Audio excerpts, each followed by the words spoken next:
ශනිදා කරලිය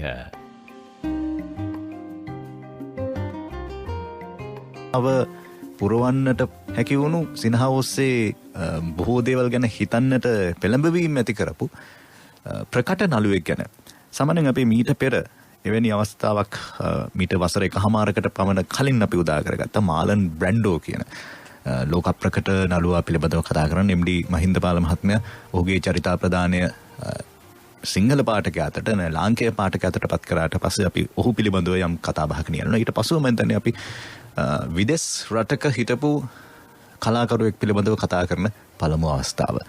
අද අපේ ශීර්ෂය බවට පත්වන්නේ චාලි චැප්ලින්. චාලි චැප්ලින් කියන්නේ මේ අර මං කලින් කිව්වා වගේ ලෝකෙම සිනාසාගරයේ ගිල්වපු හැබැයි සිනහවෙන් විතරක් අපිව එතනට විතරක් සීමා නොකොට වෙන වෙන මානයන් දක්වා අපිව රැගෙන යන්නට සමත් වුණු විශිෂ්ට කලාකරුවෙක්. එනිසාම මේ අද චාලි චැප්ලින් ගැන අපිට කතා කරන්නට නිමිත්ත බවට පත් වෙන්නේ මගේ දිවිසැරිය නමින් චාලි චැප්ලින් ඔහුගේ චරිතාපදානය ස්වයං චරිතාපදානයක් හැටියට ලෝකයා හැමුවේ තිබුවා. එය ලාංකේය පාඨකයා අත තබන්නට උත්සාහයක් ගත්තා. චූලානන්ද සමරනායක අපේ ප්‍රවීණ ලේඛකයා. ඔහු විදේශ රටවල බොහෝ සාහිත්‍ය කෘති අප අතට පත් කරන අතරවාරයේදී මීට වසර කිහිපයකට හිතදී තමයි මේ කෘතිය අප අතට පත් වෙන්නේ. හැබැයි එහි දෙවැනි මුද්‍රණය මීට සති කිහිපයකට ඉහතදී නිකුත් වෙනවා විදර්ශන ප්‍රකාශනයක් හැටියට. ඒ නිසා අපි මේ පොත ගැන සහ චාලි චැප්ලින් ගැන යම් විවරණයක නියැලෙන්නටයි බලාපොරොත්තු වෙමින් ඉන්නේ. චුනනන්ද සමරනායක මහත්මයා අයබෝවන්. මේ ඔබ විදේශ රටවල බොහෝ කෘති සිංහල පාඨකයාට පත් කරනවා. කියන්නේ සිංහල බසින් අපිට රැගෙනවා. මේ චාලි චැප්ලින් කියන චරිතය සිංහලට නගන්න මොකද්ද ඔබට හේතුපාදක වුනේ? ඔව් අනුෂ්ක දැන් මගේ සාහිත්‍ය පරිවර්තන කටයුතු අතරේ මම සැලකිය යුතු ජීවන චරිත සංඛ්‍යාවක් මේ වන විට සිංහලට පරිවර්තනය කරලා තිබෙනවා. මගේ මේ පරිවර්තන කාර්ය අතරේ මං විශේෂ උනන්දුවක් දක්වන දෙයක් තමයි ජීවන චරිත පරිවර්තනය කියන එක. මොකද කෙනෙකුගේ අපදානය කියන එක අපිට ඉතාමත්ම වැදගත්. ඔහු සමහර විට අපි බලාපොරොත්තු වෙන විදිහේ සුදු චරිතයක් වන්නට පුළුවන්, සමහර විට කළු චරිතයක් වන්නට පුළුවන්. නමුත් මං හිතනවා මේ සුදු කළු මිශ්‍ර චරිත සියල්ලම පිළිබඳ තොරතුරු දැනගැනීම, මේ චරිත හැදෑරීම, ඒ චරිත පිළිබඳ අවධානය යොමු කිරීම, මිනිසුන්ගේ චරිත කතාවන්ද අපේ ජීවිතය පෝෂණය කිරීම සඳහා වැදගත් කියලා. ඉතින් ඒ අර්ථයෙන් තමයි මම චාලි චැප්ලින් කෘතිය පරිවර්තනයට තෝරගන්නේ. හැබැයි ඒ වගේම මේ කෘතිය පරිවර්තනයට තෝරා ගැනීමට තවත් විශේෂ හේතුවක් තියෙනවා. ඒක තමයි විශේෂයෙන්ම චැප්ලින් කියන චරිතයට මා තුළ වෙන පුද්ගලික ලැබියාව. මම පුද්ගලිකවම චැප්ලින්ට ඉතාමත්ම ආසයි. මොකද මා දන්නා විදිහට නම් ඔහු මා දකින විදිහට ඔහු හුදු විකටයෙක් නොවේ.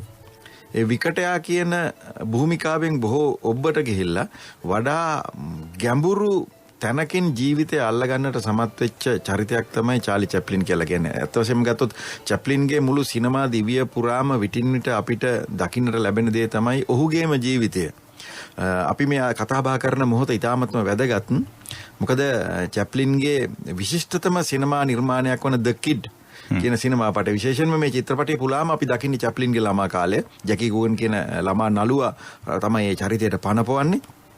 මේ ද කිඩ් කියන චිත්‍රපටිය මුදා හැරුණේ 1921 ජනවාරි මාසේ 21 වෙනිදා. ඒතර 2021 ජනවාරි 21 පහුවෙලා අවුරුදු 100ක් ද කිඩ් චිත්‍රපටියට දැන් සම්පූර්ණ වෙලා තියෙනවා.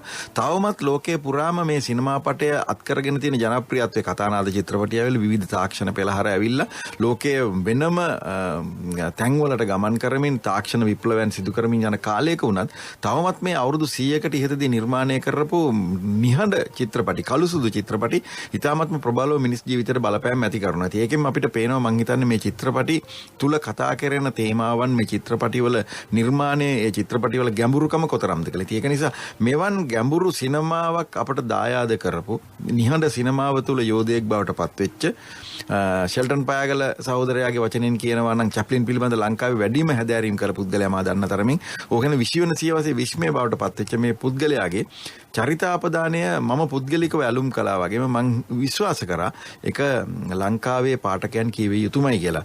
නමුත් මේ කෘතියේ මුල් මුද්‍රණය එලි දකින්නේ 2011 වසරේ. ඉන් වසර 10කට පසුව තමයි ලංකාවේ මේ කෘතියේ දෙවන පුනර්මුද්‍රණයක් එන්නේ.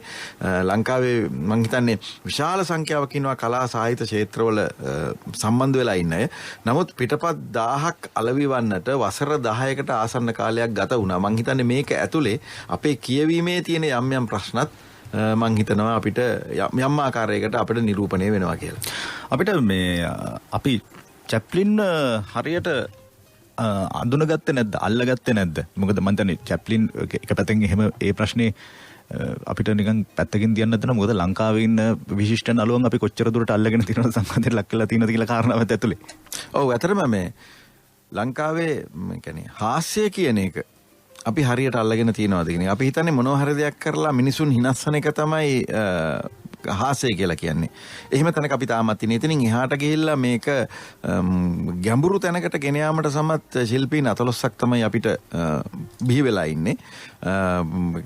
අතීතය ගැන ගත්තොත් කියන්නේ අපි අතීතය ගත්තොත් ජෝබී වික්‍රම වගේ රංගදරයෙක් හාස්‍ය මතු කිරීමේලා මතු කළ දක්ෂතාවය කියන්නේ ඔහු තුළ වූ දක්ෂතාවය පිටිපස්සේ මං හිතන්නේ තිබුණ චරිතාංග නළුවෙක් හැටියට ඔහු තුළ තිබූ සමත්කම. චැප්ලින්ටත් මේක අපූර්වවට තිබුණා. ඒක හොඳටම වැටහෙන චිත්‍රපටිය තමයි ලයිම් ලයිට්. ඔහුගේ අනිකුත් සියලු සිනමාපට ප්‍රබල හාස්‍යයක් මතු කරපු සිනමාපට. නමුත් ලයිම් ලයිට් කියලා කියන්නේ කඳුලෙන් අවසන් වන එක්තරා විදිහක කලාකරුවාගේ ජීවිතය විශේෂයෙන්ම චැප්ලින්ගේ ජීවිතය පිළිබඳව අපව හැරි බැලීමක් වගේ. ඒක නිසා මම හිතනවා ලංකාවේ නම් අපි අපේම සිනමාවේ වේදිකාවේ සිටි දැවැන්තයන් නැත්තම් ඒක පෝෂණය කිරීමට විශාල මෙහෙවරක් කළ පුද්ගලයන් පිළිබඳව අපිට තවමත් හරියමන් අධ්‍යයනයක් හෝ අවබෝධයක් නැහැ කියලා උදාහරණයක් ගත්තොත් ගාමිණී පොන්සේකා පිළිබඳව ගැඹුරින් ලියවිලා නැහැ මේ වෙනතුරු. ටෝනි රණසිංහ පිළිබඳව, ජෝ අබේක්‍රම පිළිබඳව වේදිකාව ගත්තොත් අපේ ජයලත් මනෝරත්නයන් වගේ දැවැන්තයන් බිහි කරපු මේ කිසි කෙනෙක් පිළිබඳව මම හිතන්නේ ගැඹුරු හැදෑරීමක් අපිට තාමත් අපි නම් වශයෙන් කතා කරනවා ඔවුන්ගේ චිත්‍රපටි බැලුවා කියනවා නාට්‍ය බැලුවා කියනවා ඒ වුණාට අන් රටවල මේ සම්බන්ධයෙන් කරන විග්‍රහයන් තරම් අපි තාම ගිහිල්ලා නැහැ. දැන් උදාහරණයකට චැප්ලින්ම ගත්තොත් 960 ගණන් වල ජෝන් මැකබේ කියලා කියන්නේ මේ සිනමා ඉතිහාසය පිළිබඳව ප්‍රබල කියවීමක් සහ ලිවීමක් තිබිච්ච පුද්ගලයෙක්. ඔහු බොහෝ චරිත පිළිබඳ ලියපු කෙනෙක්. ඔහුගෙන් ඉල්ලීමක් කරනවා චැප්ලින් චරිතාපදානය රචනා කරන්න කියලා. එතකොට චැප්ලින් යාගේ ස්වයං ලිඛිත චරිතාපදානය ලියලත් ඉවරයි. එතකොට මේ වෙලාවේදී මැකබේ අහන ප්‍රශ්නේ තමයි ඇයි ඉනෆ් ඔහු කියන මේ ඇති හොඳටම චැප්ලින් ගැන ලියුණ ඇති කියලා. ඒත් ඔහු නැවත කියනවා. නමුත් මම ආපහු හැරලා ඒ කියන්නේ හදාරන්න පටන් ගත්තට පස්සේ තමයි මට තේරුනේ තවමත් මේ නිදානේ කනින්න දේවල් තියෙනවා.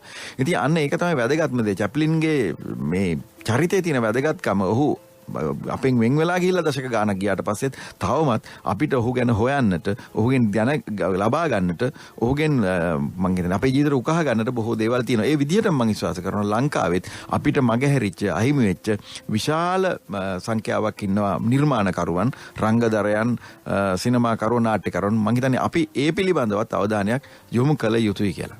ඒ නිසාම තමයි අපි අද යම් උත්සාහයක් ගන්නේ. චැප්ලින් කියන්නේ කවුද? විශේෂයෙන්ම නූතන පරම්පරාව චැප්ලින් කියන්නේ මේ විකට නළුවෙක්, හාස්‍ය නළුවෙක් කියන එක තමයි මම බොහෝ දෙනාගේ ලංකාවේ ඉන්න පිළිගැනීම එතනට සීමා වෙලා තියෙනවා. හැබැයි එතනින් ඔබට ගිය ලොකු දර්ශනයක් තිබිච්ච, ලොකු අදහසක් තිබ්බ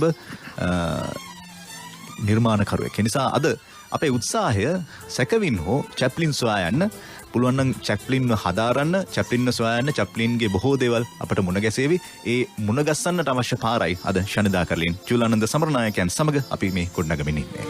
දේරදර විලි පුන් සුරත් පලේ පෙම්මදිරා අයදිමින් සැලේ සීත මීදුම් සිහිනවැල් පැටලේ දේරදර විලි පුන් සුරත් පලේ පෙම්මදිරා අයදිමින් සැලේ සීත මීදුම් සිහිනවැල් පැටලේ සීත මීදුම් සිහිනවැල් පැටලේ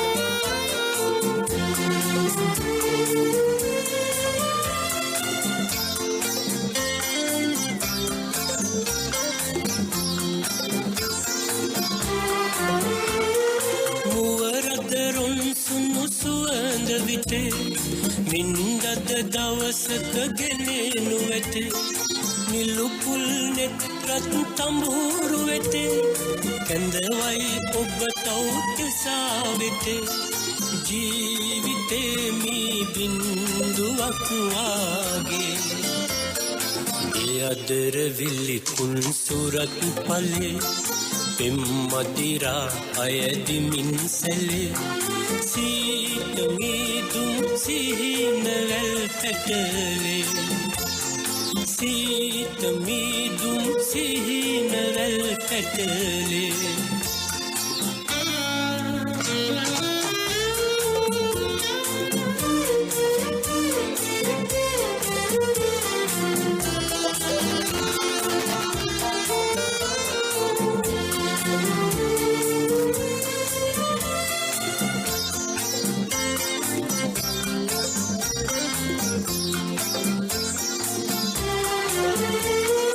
මధුවිත සැනකින් හිස් වෙනවා දිවිතවලම කතරක යනවා යෞවන බව හෙට නැති වෙනවා කල් බැලු අය හිඟලත වෙනවා ජීවිතේ පිණි බින්දුවක් වාගේ මේ අදර විලි කුන් සුරත් පලේ පෙම් මදිරා අයදිමින් සැලේ සීත මීදුම් සිහිනවැල් පැටලේ ඒ අදර විලි කුන් සුරත් පලේ පෙම් මදිරා අයදිමින් සැලේ සීත මීදුම් සිහිනවැල් පැටලේ සීත මීදුම් සිහිනවැල් පැටලේ සීත මීදුම්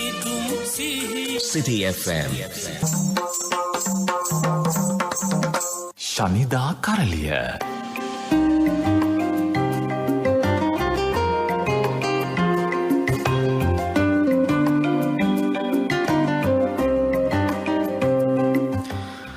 අපි චාලි චැප්ලින් ගැන කතා කරමින් ඉන්නේ මගේ දිවිසැරිය යනුවෙන් චාලි චැප්ලින් විසින්ම ඔහුගේ චරිතාපදානයක් පළ කරනු ලැබුවා. එය සිංහල පාඨකයා අතට පත් කරනවා චුලානන්ද සමරනායකයන්. අපි ඒ නිසාම තමයි මේ ඔහුගෙන් මේ චාලි චැප්ලින් ගැන විමසන්නට කල්පනා කරේ. ඔබ මේ කෘතියේ හැඳින්වීමේදී සඳහන් කරා සහ මං හිතන්නේ ඔබත් එක්කත් මේ කෘතිය ගැන අපි වැඩසටහනක් කරමු කියන එක පිළිබඳව කතා කරද්දී ඔබ මේ යෝජනා කරේම ෂෙල්ටන් පයාගල නම් වූ අපේ හිටපු ප්‍රකට මේ සිනමා විචාරකයා මේ වැඩසටහනට සම්බන්ධ කරගන්න පුළුවන් නම් හොඳයි කියලා.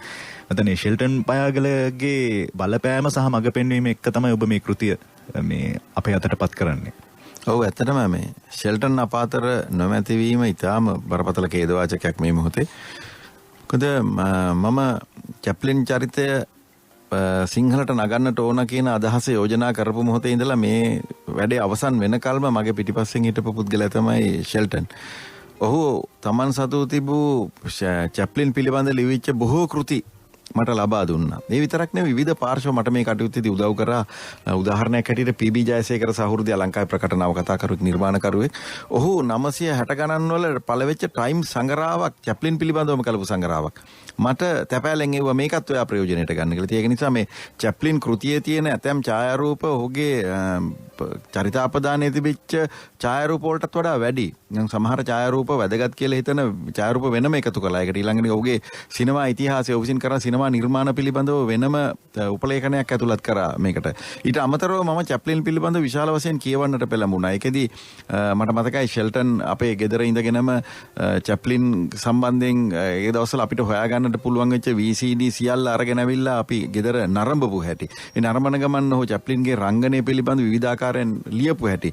මම චරිතාපදානය කරද්දී ෂෙල්ටන් තව වැඩකට අත ගහලා හිටියා විසිවන සීවසේ විශ්මය කියලා. ඔහු චැප්ලින් පිළිබඳ කෘතියක් රචනා කරා. ඔහුගේ අපේක්ෂාවක් තිබුණා චැප්ලින්ගේ රංගනය පිළිබඳ වෙනම කෘතියක් රචනා කරන්න. චැප්ලින්ගේ අධ්‍යක්ෂණය පිළිබඳව, චැප්ලින් සිනමා සංගීතය කොහොමද භාවිතා කරේ, චැප්ලින් සිනමා සංස්කරණය කළේ කොහොමද, මේ විවිධ පැති පිළිබඳ. නමුත් අවාසනාවට ඒ කිසිවක් සම්පූර්ණ කරගන්න අවම වශයෙන් මේ කෘතිය එළි දකින්න මොහොතවත් දකින්නට නොලැබ ඔහු අපෙන් වෙන් වෙලා ගියා කාලේ. මට මතකයි ඔහු ලොකු සැලසුම් හැදුවා. මම මේ පෘථිවි පරිවර්තනය අපි මේක එලි දක්වන්න ඕනේ මෙන්න මේ විදිහට ආදි වශයෙන්. ඒ නිසා ෂෙල්ටන් විශේෂයෙන්ම සිහිපත් කරන්නට ඕනේ මේ වෙලාවේ මේ කටයුත්තේදී. ඒ එක්කම අනිත් පැත්තෙන් ෂෙල්ටන් සමග හිටපු බොහොම ළඟින් ආශ්‍රය කරපු ජයලාල් රෝහණ අද අපෙන් වෙන් වෙලා ගිහිල්ලා තියෙනවා. මේ දක්ෂයෝ අපෙන් වෙන් වෙලා යන මොහොතක අපි මේ සුවිශිෂ්ටයෙක් පිළිබඳව තමයි කතා කරන්නේ. මේ කතා කරන පුද්ගලයා පිළිබඳව ලොකු විශේෂත්වයක් තියෙනවා මේ. ඔහුගේ සිනමාව ගැන කතා කරනකොට සමහර විට අපිට ඒක වැඩි දැනෙන්නේ නැහැ. දැන් චැප්ලින් උපත ලබන්නේ 1889 අප්‍රේල් 16 වෙනිදා. මීට දවස් 4කට පස්සේ හරියටම මුළු ලෝකයටම තවත් වැදගත් වෙච්ච චරිතයක් උපත ලබනවා. දැන් පළමුවෙන් නම් චාලි චැප්ලින් උපත ලබන්නේ මුළු ලෝකෙම හිනස්සන්න. ඉන් දවස් 4කට පස්සේ උපත ලද පුද්ගලයාගේ ජීවිතය සලකුණු වෙන්නේ මුළු ලෝකෙම හඬවන්න මහ විනාශයකට කැඳවන්න. ඔහු තමයි ඇඩෝල්ෆ් හිට්ලර්. දවස් 4ක් බාලයි චැප්ලින්ට වඩා ඇඩෝල්ෆ් හිට්ලර්. ඒ වගේම තමයි චැප්ලින් තමන්ගේ ජීවිතයේ එක්තරා අවධියක 1930 ගණන් වල මේ චරිතය පාදක කරගෙන විශිෂ්ට සිනමා කෘතියක් නිෂ්පාදනය කරනවා මහා ආඥාදායක ග්‍රේට් ඩික්ටේටර් කියලා. ඒකෙදී ඔහු නිහඬ සිනමාවෙන් කතානාද සිනමාවට එළඹෙනවා. ඔහු හිට්ලර්ගේ මුවට අපූර්ව කතාවක් නම් වුණ ඒක ලෝක ප්‍රසිද්ධ දේශනයක් හරියට. මම හිතන්නේ අපිට ඔය ගැන ටිකක් වෙනමම පරිච්ඡේදයකදී අපි කතා කරමු. මොකද ඊට පෙරතුව චාලි චැප්ලින් පිළිබඳව හඳුනාගත යුතු නිසා එතනේ හිට්ලර් සහ චාලි චැප්ලින් අතර තියෙන සම්බන්ධතාව ගැන අපි ටිකක් පුළුල්ව කතා කරමු. ඒක අපි වෙනම පරිච්ඡේදයකට අරන් යමු. ඇත්තට මේ චාලි චැප්ලින් බොහෝ දෙනෙක් හඳුනගන්නේ මේ හාස්‍ය උත්පාදක. එහෙම නැත්නම් විකට නළුවෙක් හැටියට. හැබැයි අර ඔබ දැන් කතා කරමින් ආපු තැනට අපි එන්නේ නැතුව මෙහා තැනකින් නවතුමු. ඔහු හාස්‍ය ඔස්සේ යම් පණිවිඩයක් ගේන්න උත්සාහ කරා. ඔව්. ඇත්තටම මේ චැප්ලින්ගේ හාස්‍ය මතුවෙච්ච තැන තාමතම වැදගත්. චැප්ලින් තමන්ගේ ජීවිත කතාව එක තැනක තියෙනවා කොහොමද මේ හාස්‍ය සහ කඳුල ඔහු එකට මුහු කරන්නේ කියලා. ඔහු කියන ඔවුන් ජීවත් වෙච්ච ඒ කියන්නේ තමන්ගේ මවත් තමන්ගේ වැඩිමහල් සහෝදරයා සිඩ්නිත් එක්ක ජීවත් වෙච්ච එක වීදියක කෙරවලේ තිබිලා තියෙන්නේ සත්ව ඝාතකාගාරයක්, මස් මඩුවක්. ඔහු කියනවා මේ මස් මඩුවට සතුන් අරගෙන යනවා මරන්න. මේ මරන්න අරගෙන යන සතුන් සමහරලාට ඒ අරගෙන යන රැහැනෙන් මිදිලා ආපහු දුවනවා. ඒ දුවනකොට මිනිස්සු ඒක දැකලා hina වෙනවා. ඔහු ලියනවා මේක හරි අපූර්වට කියනවා මේ කාල සීමාව තුලදී එක් සිදුවීමක් හටගති. අපේ වීදිය කෙළවරේ සත්ව ඝාතකාගාරයක් පිහිටවා තිබූ හේයින් දිනපතා මස් පිණිස බැටළුවන් වීදිය දිගේ දක්වාගෙන යනු ලැබිනි. ඉන් එකෙක් කෙසේ හෝ ගැලවී බලා සිටින උන්ගේ මහත් විනෝදයට හේතු වන පරිදි වීදිය දිගේ දිව් අයුරු මට මතකය.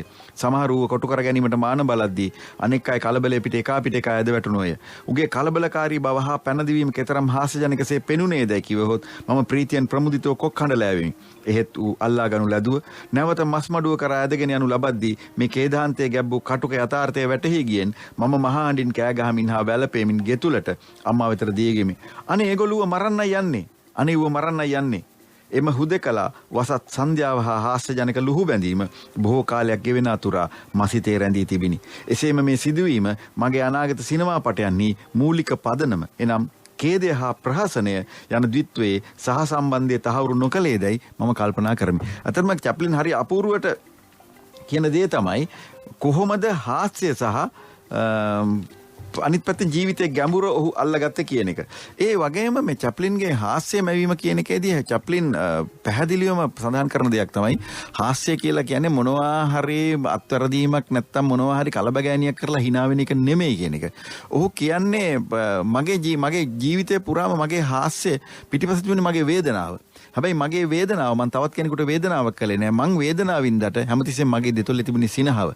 ඒක තමයි ඔහු අපිට දීපු පණිවිඩය. සිනහව මවන්නට ඔහුගේ ජීවිතයේ වේදනාව නැවත ප්‍රතිනිර්මාණය කරා. මේකදී ඔහු ආපු ගමනේ තරම් සුන්දර ගමනක් නෙමෙයි. ඔහු තමන් මේ හාස්‍ය මවන්න ගිහලා අත්විඳි කටුක කම් ඔහුගේ ජීවිත කතාවලින් එක්තරා අවස්ථාවක හැරි වෙල්ඩන් කියලා චරිතයක්. ඒ හැරි වෙල්ඩන් කියලා කියන්නේ චැප්ලින් වේදිකාවට අවතීර්ණ වෙනකොට ඔහු වේදිකා නළුවෙක් හැටියට යන්නේ. ඔහු වේදිකාවට පිවිසීමත් හරීම මේ හම්බයක් වගේ. අතරම ඔහු කුඩා දරුවෙක් හැටියට ඔහුගේ තිබිච්ච දක්ෂකම් එක්තරා අවස්ථාවක ඔහු ලියන ඔහුගේ චරිතාපදානයේදී ඔහුගේ මවගේ හඬ අහිමි වෙනවා වේදිකාවේදී.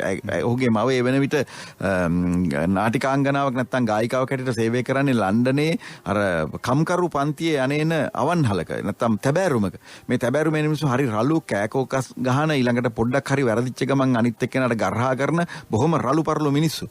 අම්මා වේදිකාවේ ගීතයක් ඉදිරිපත් කරමින් ඉන්නකොට එකපාරට අම්මගේ හඬ අහිමි වෙනවා. අම්මගේ හඬ අහිමි වෙලා අම්මා අපහාසයට ලක් වෙද්දී වේදිකාවේ ඉන්න ඒ අවන්හලේ කලමනාකරුට කර කියා ගන්න දෙයක් නැති තන ඔහු කරන්නේ අම්මට බැරි නම් උඹවත් ඵලයන් වේදිකාවට කියලා චැප්ලින් වේදිකාවට ඇදලා දානවා. චැප්ලින් කියනවා ඒ තමයි මගේ මුල්ම රංගනය. ඔහු වේදිකාවට ගිහිල්ලා ඔහු මේ ජැක් ජෝන් මට මතක හැටියට ගීතයක් ගායනා කරලා ඔහු ඒක හාස්‍ය අංකයක් හැටියට පරිවර්තනය කරගන්නවා. ඒ තමයි ඔහුගේ මූලිකම අවස්ථාව. ඊට පස්සේ ඔහු ෆ්‍රෙඩ් කානෝ සමාගමට සම්බන්ධ වෙලා තමන්ගේ රංගන දිවිය ආරම්භ කරාට පස්සේ ඔහුට මුලින්ම පැවරෙන්නේ ප්‍රධාන නළුවා නැත්නම් ප්‍රධාන කවටයා ප්‍රධාන හාස්‍යෝත්පාදක ශිල්පියාට හාස්‍ය දර්ශන මැවීමට අවශ්‍ය උපයෝගී භාණ්ඩය බවට පත් වෙන්නේ නැත්නම් සහාය නළුව බවට පත් වෙන්නේ. මේකෙදි හැබැයි චැප්ලින් කියන විශේෂත්වය තමයි ඔහු මේක තමන්ගේ අතට ගන්නවා. ඔහු කියනවා දැන් ඉස්සර හැරි වෙල්ඩන් වේදිකාවට ආවට පස්සේ තමයි හාස්‍ය මැවෙන්නේ. ඔහුට වේදිකාවට එන්න අවශ්‍ය පසුබිම තමයි මම හදන්න ඕනේ වේදිකාවට ගිහිල්ලා. හැබැයි චැප්ලින් කරන්නේ මොකද්ද?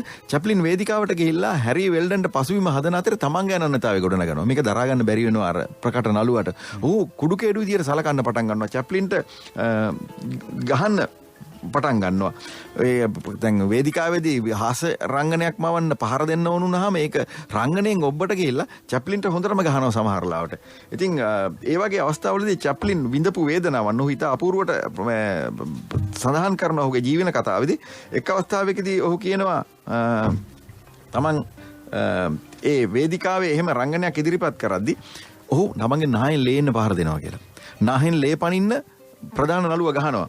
ගැහුවට පස්සේ ඔහු ඒක ලියනවා හරි අපූර්වට ඔහුගේ ජීවිත කතාවේදී ඔහු ලියනවා බෙල්ෆාස්ට්දී මේ තත්ත්වයේ උච්චාවස්ථාවකට එළඹී ඒ කියන්නේ හැරි වෙල්ඩන් සහ ඔහු අතර ගැටුම වේදිකාවේ. පිට මිනිස්සු hina වෙනවා. හැබැයි දෙන්න අතර පොඩි හබයක් තියෙනවා. විචාරකව වෙල්ඩන් වෙත නිර්දය ප්‍රහාර එල්ල කළද මගේ රංගනය පිළිබඳ ප්‍රශංසා මුඛයෙන් ලියවෝය. මේ වෙල්ඩන් හට දරාගත නොහැකි දෙයක් වූයේ එම රාත්‍රියේදී ඔහු මට කෙතරම් දරුණු පහරක් එල්ල කළේදයි කිවහොත් හාස්‍ය මාව ඉතින් මුළුමනින්ම වහව ගියේ මගේ නාසයෙන් ලේ ගලන්නට විය. නාහෙන් ලේ පනින්න ගහනවා.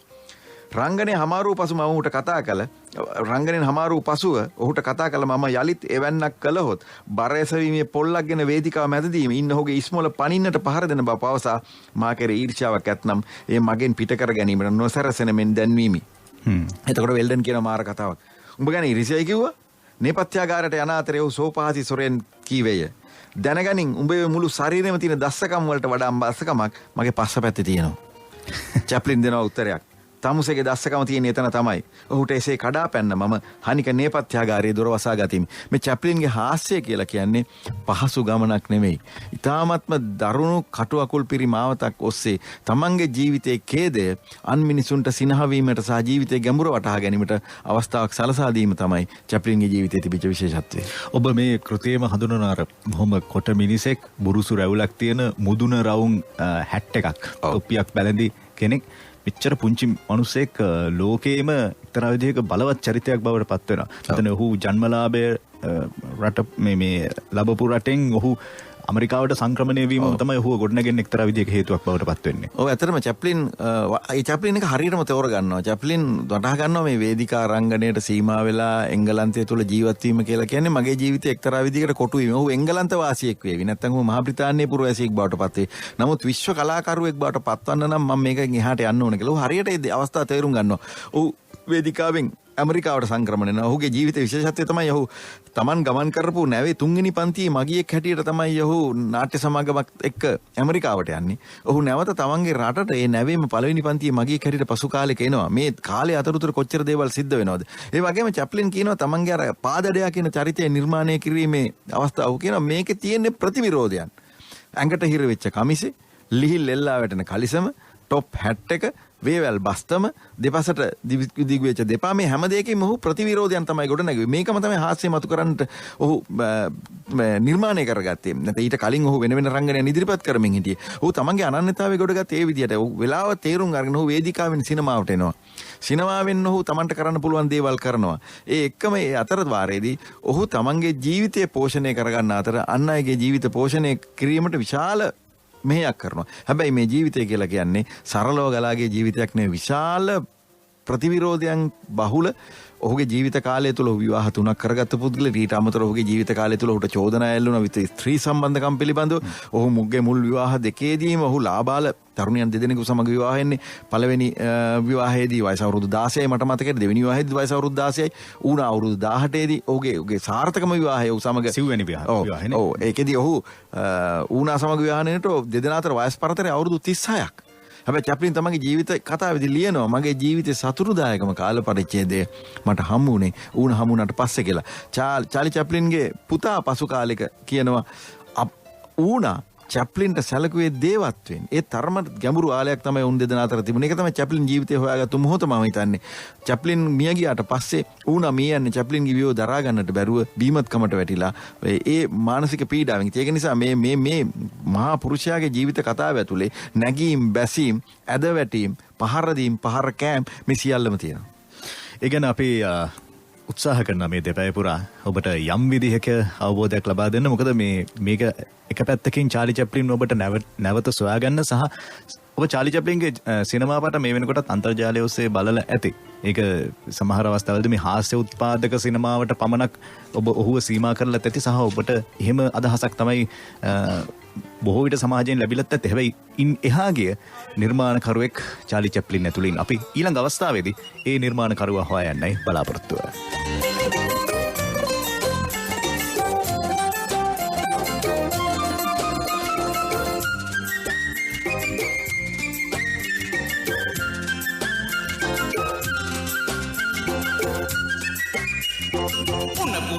බලු වලිගේ දාලා තිබුණත් නැතේ ඇරෙන්නේ. උන්න පුරුකේ බලු වලිගේ දාලා තිබුණත් නැතේ ඇරෙන්නේ. උංග දෙනෙක් ඒ වගේ ටික දෙනෙක් එහෙම නෑ. අපි ඉන්නේ එතනයි ලබා උපන් ඇටියටනේ බබා වැනෙන්නේ. ආයිෂම ගුඬු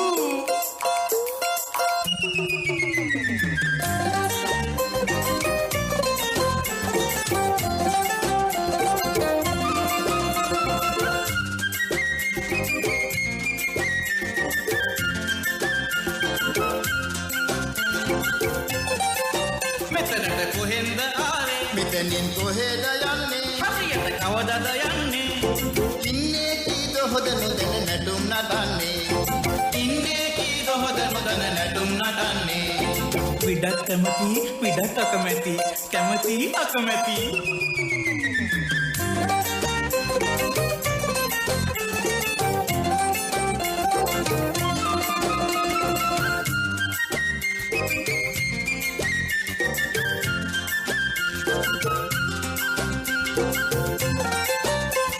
මුදල් සොයනවා, අමුදරුවෝ රකින්නවා, කණියේ බඳිනවා.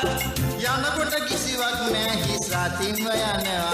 යනකොට කිසිවක් නැහැ හිස් රතින්ම යනවා.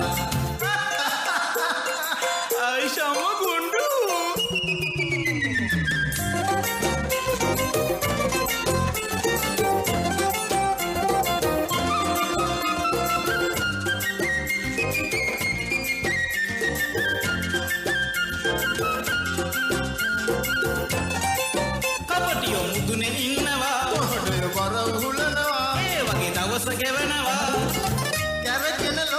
අපි හැල්මිදුවනවා. කරකෙන ලෝකෙක අපි හැල්මිදුවනවා. දැනෙයි මට කම්පනාවට ආවේ. උන පුරුකේ බලු වලිගේ දාලා තිබුණත් නැතේ ඇරෙන්නේ. උන පුරුකේ බලු වලිගේ දාලා තිබුණත් නැතේ ඇරෙන්නේ. උග දෙනෙක් ඒ වගේ ටික දෙනෙක් එහෙම නෑ. අපි ඉන්නේ එතනයි ලබා උපන් ඇටියටනේ බබා වැනෙන්නේ. ලබා උපන් ඇටියටනේ බබා වැනෙන්නේ.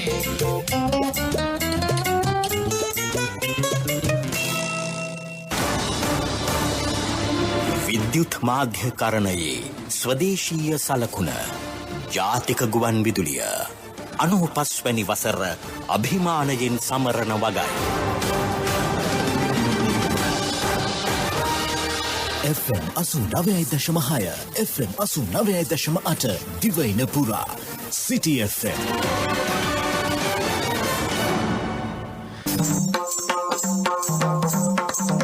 ශනිදා කරලිය.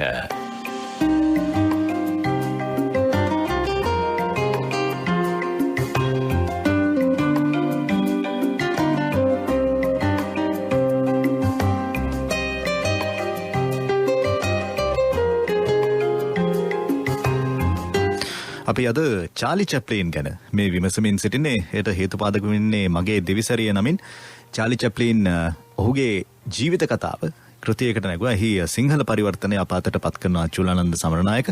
අපි ඔහුත් සමග මේ චාලි චැප්ලින් විමසමින් සිටින්නේ. ඔබ මේ චාලි චැප්ලින්ගේ ජීවිත කතාව කෘතියකට නගන්න පෙර ආතුව ඔබ චාලි චැප්ලින් පිළිබඳව කෙටි හැඳින්වීමක් මේ කෘතියේ මුලින්ම සඳහන් කරලා තිනවා. එහිදී ඔබ මේ සඳහන් කරන එක කාරණාවක් තමයි මේ චාලි චැප්ලින්ගේම අදහසක් ඔබ කියන්නේ කතානාද සිනමාව ලෝ පැරණිම කලාව. එනම් සංගීතයේ නැටුම හා ප්‍රහසනය මුසු විනෝදාත්මක කලා සම්ප්‍රදාය පිරිහෙලීමට ලක් කරයි. එය නිහඬ සිනමාවේ අලංකාරය මුළුමනින්ම වසා දමයි. එසේම රිදී තිරේ අරුත්බර බව අහෝසි කර දමයි. චැප්ලින්ගේ අදටත් අපි බොහෝ දුරට දකින්නේ දෙබස් රහිත ඔහුගේ ඉරියව් රංගනය ඔස්සේ බොහෝ දේවල් කරපු බොහෝ සිනහවන් මවපු අදන වචනවලින් ගොඩක් අපේ සිනමාව ඇතුළේ අපි දකින්නේ මේ හිනාව ගේනවා. හැබැයි ඔහු එහෙම නැතුව ඔහුගේ ඉරියව් හරහා ඔහු බොහෝ දේවල් කරනවා. එනමුත් ඔහු දෙබස් සිනමාවට කතානාද සිනමාවට එළඹෙනවා. නමුත් ඔහුගේ වඩාත්ම කැමැත්ත තිබුණේ නිහඬ සිනමාවට. ඇයි ඔබ අධ්‍යයනය කරලා තියෙන විදිහට ඒට වඩාත්ම කැමැත්තක් දැක්වේ චාලි චැප්ලින් නිහඬ සිනමාවට? එකක් තමයි මං හිතන්නේ චැප්ලින් සිනමාවට අවතීර්ණ වන කාලේ තිබිච්ච තත්ත්වය තමයි නිහඬ සිනමාව. ඒ වන විට කතානාද සිනමාව ආරම්භ කරලා තිබුණේ නැහැ. නමුත් ඒ කතානාද සිනමාවට පෙර තිබිච්ච නිහඬ සිනමාව චැප්ලින් සමත් වෙන ඉතාමත්ම විශිෂ්ටාකාරයෙන් ග්‍රහණය කරගන්න. ඒ කාලේ උත් සමග වැඩ කරපු විශිෂ්ටයන් තව ගොඩක් ඉන්නවා. දැන් උදාහරණයකට බස්ටර් කීටන් කියලා කියන්නේ චැප්ලින්ගේ සමකාලීනෙක්. චැප්ලින් තරම්ම දක්ෂ හාස්‍යෝත්පාදක ශිල්පියෙක්. ඔහු සිනමාවට දැවැන්ත මේවරක් කරපු කෙනෙක්. නමුත් ඔහු ඉස්මතු වුණේ නෑ චැප්ලින් තරමටම. දැන් චැප්ලින් මේ වගේ ඇත්ත එක වැඩ කරද්දී දැකපු පැහැදිලිම දේ තමයි මේක නිහඬ බව තුල. ඒ කියන්නේ ඉරියව් නැත්තම් රංගනය තුලින් දෙබස් ඉක්මවා යන පෞරුෂයක් මතු කරන්න පුළුවන් කියන එක. ඔහුගේ සිනමාව තුලින්ම ඒක ඔප්පු කරලා පෙන්නුවා. ඒ වගේම ඔහු අවසාන කාලයේදී තමයි වර්ණ සිනමාපට නිර්මාණයට එන්නේ. ඒ කාලේ තමයි වර්ණ තාක්ෂණය එන්නේත්. හැබැයි පසු කාලීනව ඔහු කතානාද චිත්‍රපටයට එළඹෙනවා. නමුත් චැප්ලින් දැඩිව විශ්වාස කරපු දෙයක් තමයි මේ දෙබස් වලට වඩා ප්‍රබල භාවයන් නිරූපණය කරන්නට කෙනෙකුට තමන්ගේ රංගනය තුලින් පුළුවන් කියලා. මොකද චැප්ලින් කියලා කියන්නේ විධිමත් අධ්‍යාපනයක් ලැබපු කෙනෙක් නෙමෙයි. ඒතරම චැප්ලින්ට අධ්‍යාපනය ලබන්නට ඉඩ ලැබෙන්නේ අම්මා අසනීප වෙලා අම්මා මානසික ආරෝග්‍ය ශාලාවට ඇතුළත් කරාට පස්සේ ඔවුන් අර අනාථ කඳවුරට යවුවාම තමයි චැප්ලින්ට බොහෝ වෙලාවට ඉස්කෝලේ යන්න ලැබෙන්නේ. හැබැයි ඒ වගේම මේ චැප්ලින්ගේ ජීවිතය ඔහු එක තැනකදී කියනවා මේ my pain may be the reason for somebody's laugh but my laugh must never be the reason for somebody's pain. ඔව් කියන්නේ මගේ වේදනාව සමහර වෙලාවට තව කෙනෙකුගේ හාස්‍යයට හේතු වෙන්න පුළුවන්, හිනාවට හේතු වෙන්න පුළුවන්. නමුත් මගේ සිනාව කිසි දවසක තව කෙනෙකුගේ වේදනාවට කාරණයක් නොවිය යුතුයි කියන එක. මේක මං හිතන්නේ මේ කලාවේ ඉතාමත් වටිනා මේ අදහසක් ඕ පළ කරන්නේ. කියන්නේ මගේ වේදනාව කෙනෙකුට හාස්‍යයක් බවට පත් කරගත හැකි වුණත් මම කෙනෙකුගේ ඒ කියන්නේ වේදනාව කියන එක මගේ හාස්‍යයට මම නතු කරගන්නේ නැහැ කියන එක. මේ වගේ අවබෝධයකින් තමයි ඔහු සිනමාවට පිවිසෙන්නේ. ඉතින් ඔහු ඔප්පු කරනවා මේ සිනමාව ඇතුළේදී නිහඬ සිනමාව තුළ හඬ සිනමාවට වඩා වැඩි ප්‍රමාණයක් මම කියන්නේ කතානාද සිනමාවට වඩා වැඩි වශයෙන් බලපෑමක් කරන්න පුළුවන්. හොඳම උදාහරණය වගේ මොඩර්න් ටයිම් සිනමාපටේ. මොඩර්න් ටයිම් සිනමාපටේ එන්නේ ඒකේ ඒ කාලේ වෙන විට බරපතල කාරණයක් සාකච්ඡා වෙමින් තිබිච්ච අවස්ථාවක් ඇමරිකාව වගේ රටවල්. මොකද ඒ වෙන විට අර ශ්‍රම විභජනය හා විශේෂ ප්‍රාගුණ්‍ය වගේ දේවල් ඇති වෙලා මිනිසුන්ට එකම කාර්යයක් දිගින් දිගට කරන්න ලැබීම තුළ නිෂ්පාදන මහා පරිමාණ නිෂ්පාදන වලට එළඹෙන්න පුළුවන්. ඒකක සංඛ්‍යාව වැඩි කරගන්න පුළුවන් කියන සංකල්පය ඇවිල්ලා මිනිසුන් වහලුන් වගේ වැඩ කරමින් තිබුණු ඒ ධනවාදයෙන් නැගිමින් තිබුච්ච කාලේ. එතකොට මේක ඇතුළෙම සිද්ධ වෙන දෙයක් තමයි එකම කාර්යයක දිගින් දිගටම නිරත වීම තුළ මිනිසුන් නැති වෙන අර මානසික පීඩනය. ඒක හරහා උන්ගේ ස්නායු රෝග වලට උන් බඳුන් වීම. ඔහු මේක ඉතා අපූර්වට කැටි කරගන්නවා මොඩර්න් ටයිම් සිනමාපටේ. මං හිතන්නේ විශාල දෙබස් සංඛ්‍යාවකින් අපිට මේ සූරාකෑම මත පදනම් වෙච්ච නිෂ්පාදන ක්‍රමය පිළිබඳව තියෙන විවේචනය අපි වචන ගණනාවකින් දීර්ඝ පොතකින් රචනා කරන්න නැත්නම් දෙබස් ඛණ්ඩ ගණනාවක් ගණන ඕන දේ ඔහු අර එක බෙල්ට් එකක් දිගේ වැඩ කරන චරිතයන් කිහිපයක් අරගෙන ඔහු ප්‍රධාන චරිතය බවට පත් වෙන හරි අපූර්වට ඒ ශ්‍රම ජීවිතයේ කටුකත්වය නිරූපණය කරනවා. ඒක නිසා මම හිතන්නේ චැප්ලින් තමන්ගේ භාවිතාවෙන් ඔප්පු කරලා තියෙනවා. නිහඬ සිනමාව තුළ දැවැන්ත කාර්යභාරයක් කරන්නට පුළුවන් කතානාද සිනමාවට වඩා කියලා. ඔහුගේ ඇමරිකානු ආගමනය මතනේ විශේෂ පරිච්ඡේදයක් ජීවිතේ. ඒ ඔහු ජන්මලාභය ලැබපු බිමේ ඔහුට ඔහුගේ සිනමාව පිළිබඳව ඒ කලාපය තුළ තිබිච්ච එවකට තිබුණු ඒ දිලිඳු භාවය අතහැරලා තමයි ඔහු තෝරගන්නේ අමරිකාව. හැබැයි පසු කාලේන ඔහුට අමරිකාවත් යම් විදියකින් හරස් වෙනවා. අමරිකාව වගේ බිමක ඔහු කමියුනිස්ට් දේශපාලනය කියන්නේ ඍජුව දේශපාලනය වැළඳ නොගත්තත් ඔහු කමියුනිස්ට් කාර්යයක් හැටියට හංවඩු ගැහෙනවා. ඔව්. ඇත්තටම දැන් සාමාන්‍යයෙන් මේ එංගලන්තය කියන්නේත් ධනේශ්වර රාජ්‍යයක්. ඇමරිකාව කියන්නේත් ධනේශ්වර රාජ්‍යයක්. හැබැයි ඔහු කමියුනිස්ට් දේශපාලනය ගැන යම් ප්‍රියතාවයක් යම් අදහසක් ඔහුට ඇති වෙන්නේ. ඔව් දැන් ඇත්තටම මේක චැප්ලින්ගේ ජීවිතය ඉතාමත්ම ගැටුම් සහිත කාල පරිච්ඡේදය මේ 930-40 ගණන් වල ආරම්භ වෙන. ඒක ලෝක දේශපාලනයේත් බරපතල ගැටුම් වලට තුඩු දෙන අවස්ථාවක්. මොකද හිට්ලර් දෙවන ලෝක මහා සංග්‍රාමය ආරම්භ කරන්නේ 939. එතකොට 939 තමයි එංගලන්තයේ දැන් යුද වදිනවා යුද ප්‍රකාශ කරනවා හිට්ලර්ට විරුද්ධව. මේ සියලු දේවල් මැද්දේ චැප්ලින්ගේ ජීවිතය ඉතාමත්ම බරපතල අවධියකට අවතීර්ණ වෙනවා. මේකට පසුබිම හැදෙන්නේ මෙහෙම ඇත්තටම. චැප්ලින් කොමියුනිස්ට් පාක්ෂිකයෙක් හෝ වාමාංශික කණ්ඩායම් සමග වැඩ කළ පුද්ගලයෙක් හෝ නොවේ. ඔහුගේ පදනම උනේ මනුෂ්‍යත්වය.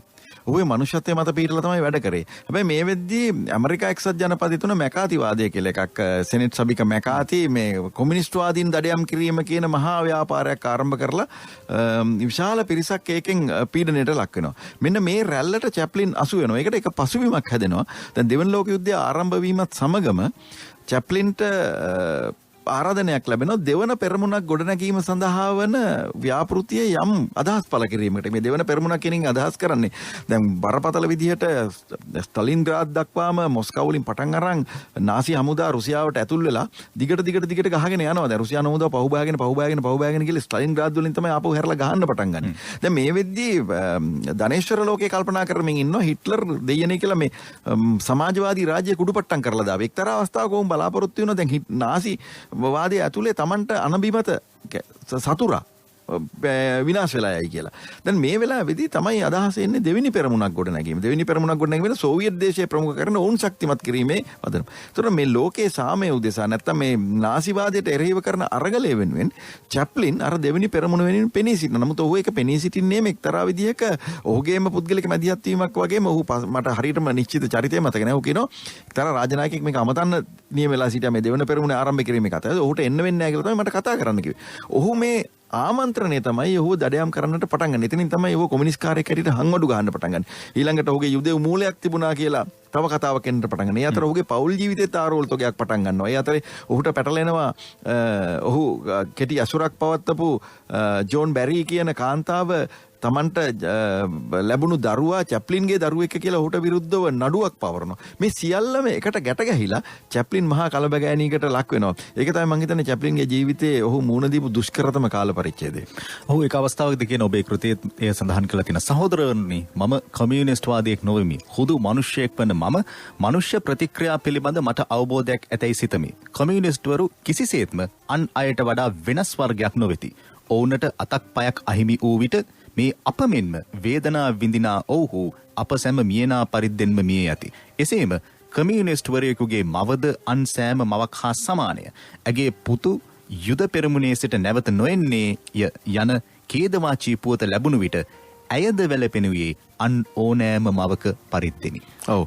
අතරම චැප්ලින් මනුෂ්‍යත්වය වෙනින් තමයි පෙනී හිටියේ. ඔහු කිව්වේ කොමියුනිස්ට්වාදයේද ධනවාදයේද මේ ප්‍රශ්නේ මෙතනදී මනුෂ්‍යත්වය පිළිබඳ ප්‍රශ්නයක්.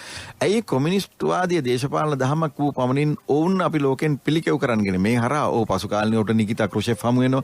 ඔව් චව්වෙන්ලායි සමග සම්බන්ධකම් ඇති කරගන්නවා. මම හිතන්නේ චැප්ලින්ගේ නිර්මාණ පිළිබඳව ජෝසප් ස්ටලින් පවා චැප්ලින්ගේ විශේෂයෙන්ම මට මතකයි සිට්ලයිට් චිත්‍රපටය. ඔව් සිට්ලයිට් චිත්‍රපටයේ ජෝසප් ස්ටලින්ගේ විශේෂයකේකට ලක් වෙච්ච චිත්‍රපටයක්.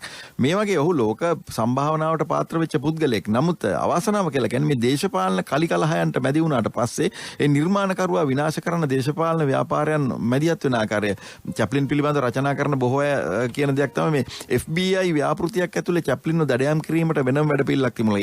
ඒකේ උච්චස්ථානයේ තමයි චැප්ලින් රට හැර යාම ස්විට්සර්ලන්තයේ පදිංචි වෙනවා. ඔහුත් සමග වුණා රට හැරලා යනවා.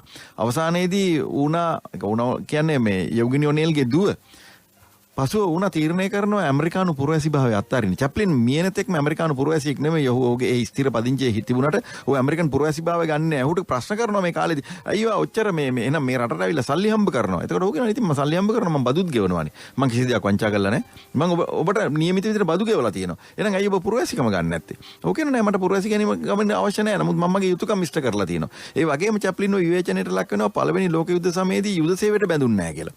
ඔහු කියනවා මම යුද සේවයට ඒක ඉන්නේ බ්‍රිතාන්‍යයෙන්. ඔහු කියනවා මම යුද සේවයට බැඳුන්නේ නැති මම යුද සේවයට බඳගත්තේ නැහැ. මම බැඳෙන්න මගේ සූදානම් පළ කරලා තියෙනවා. නමුත් මම බඳව ගත්තේ නැහැ. ඒ වගේ චැප්ලින්ට බොහෝ විවේචනයන් එල්ල වුණා. ඊළඟට ඔහුගේ පෞද්ගලික ජීවිතය, ඔහුගේ ලිංගික ජීවිතය සම්බන්ධයෙන් ඔහුට විවේචන එල්ල වෙනවා. කොහොමදත් වුණා තමන්ගේ පුරවැසි භාවය තමන්ගේ සැමියාත් එක්ක එක පෙළට හිටගෙන ස්විට්සර්ලන්තයේදී අත්හරිනවා.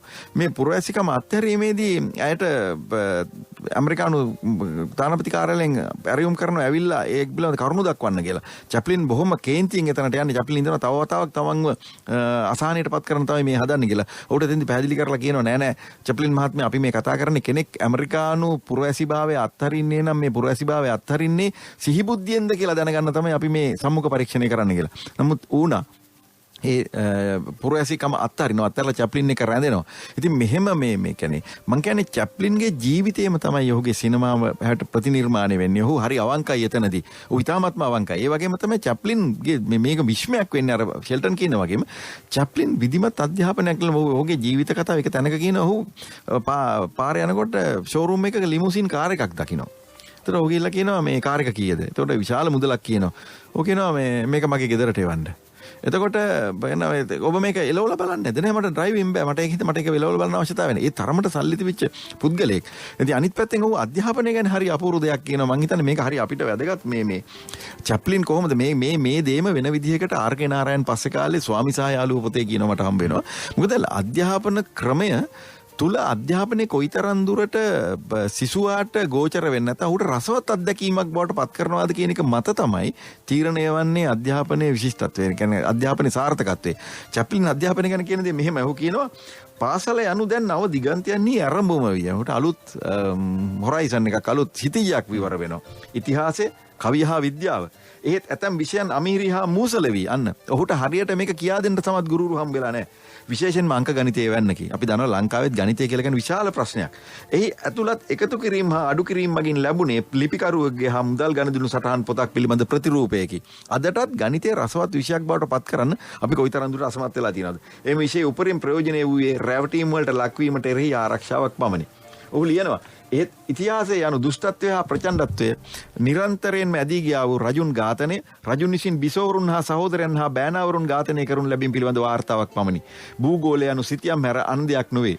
කවියේ පරිද්දෙන් මතකයේ උරගා බැලන අභ්‍යාසයක් පමණි. කවි කටපාඩම් කරලා කියන්න පුළුවන්ද කියන එක විතරයි බලන්නේ. කවි අන්තර්ගතය ගැන අපි කියන්නේ නැහැ. දැනුම හා කරුණු කාරණාතින් පොහොසත් අධ්‍යාපනය මා වික්ෂිප්ත කළ අතර ඒවා කෙරේ මා දැක්වූ අල්ප උනන්දුවකි. ඔහු මෙහෙම කියනවා.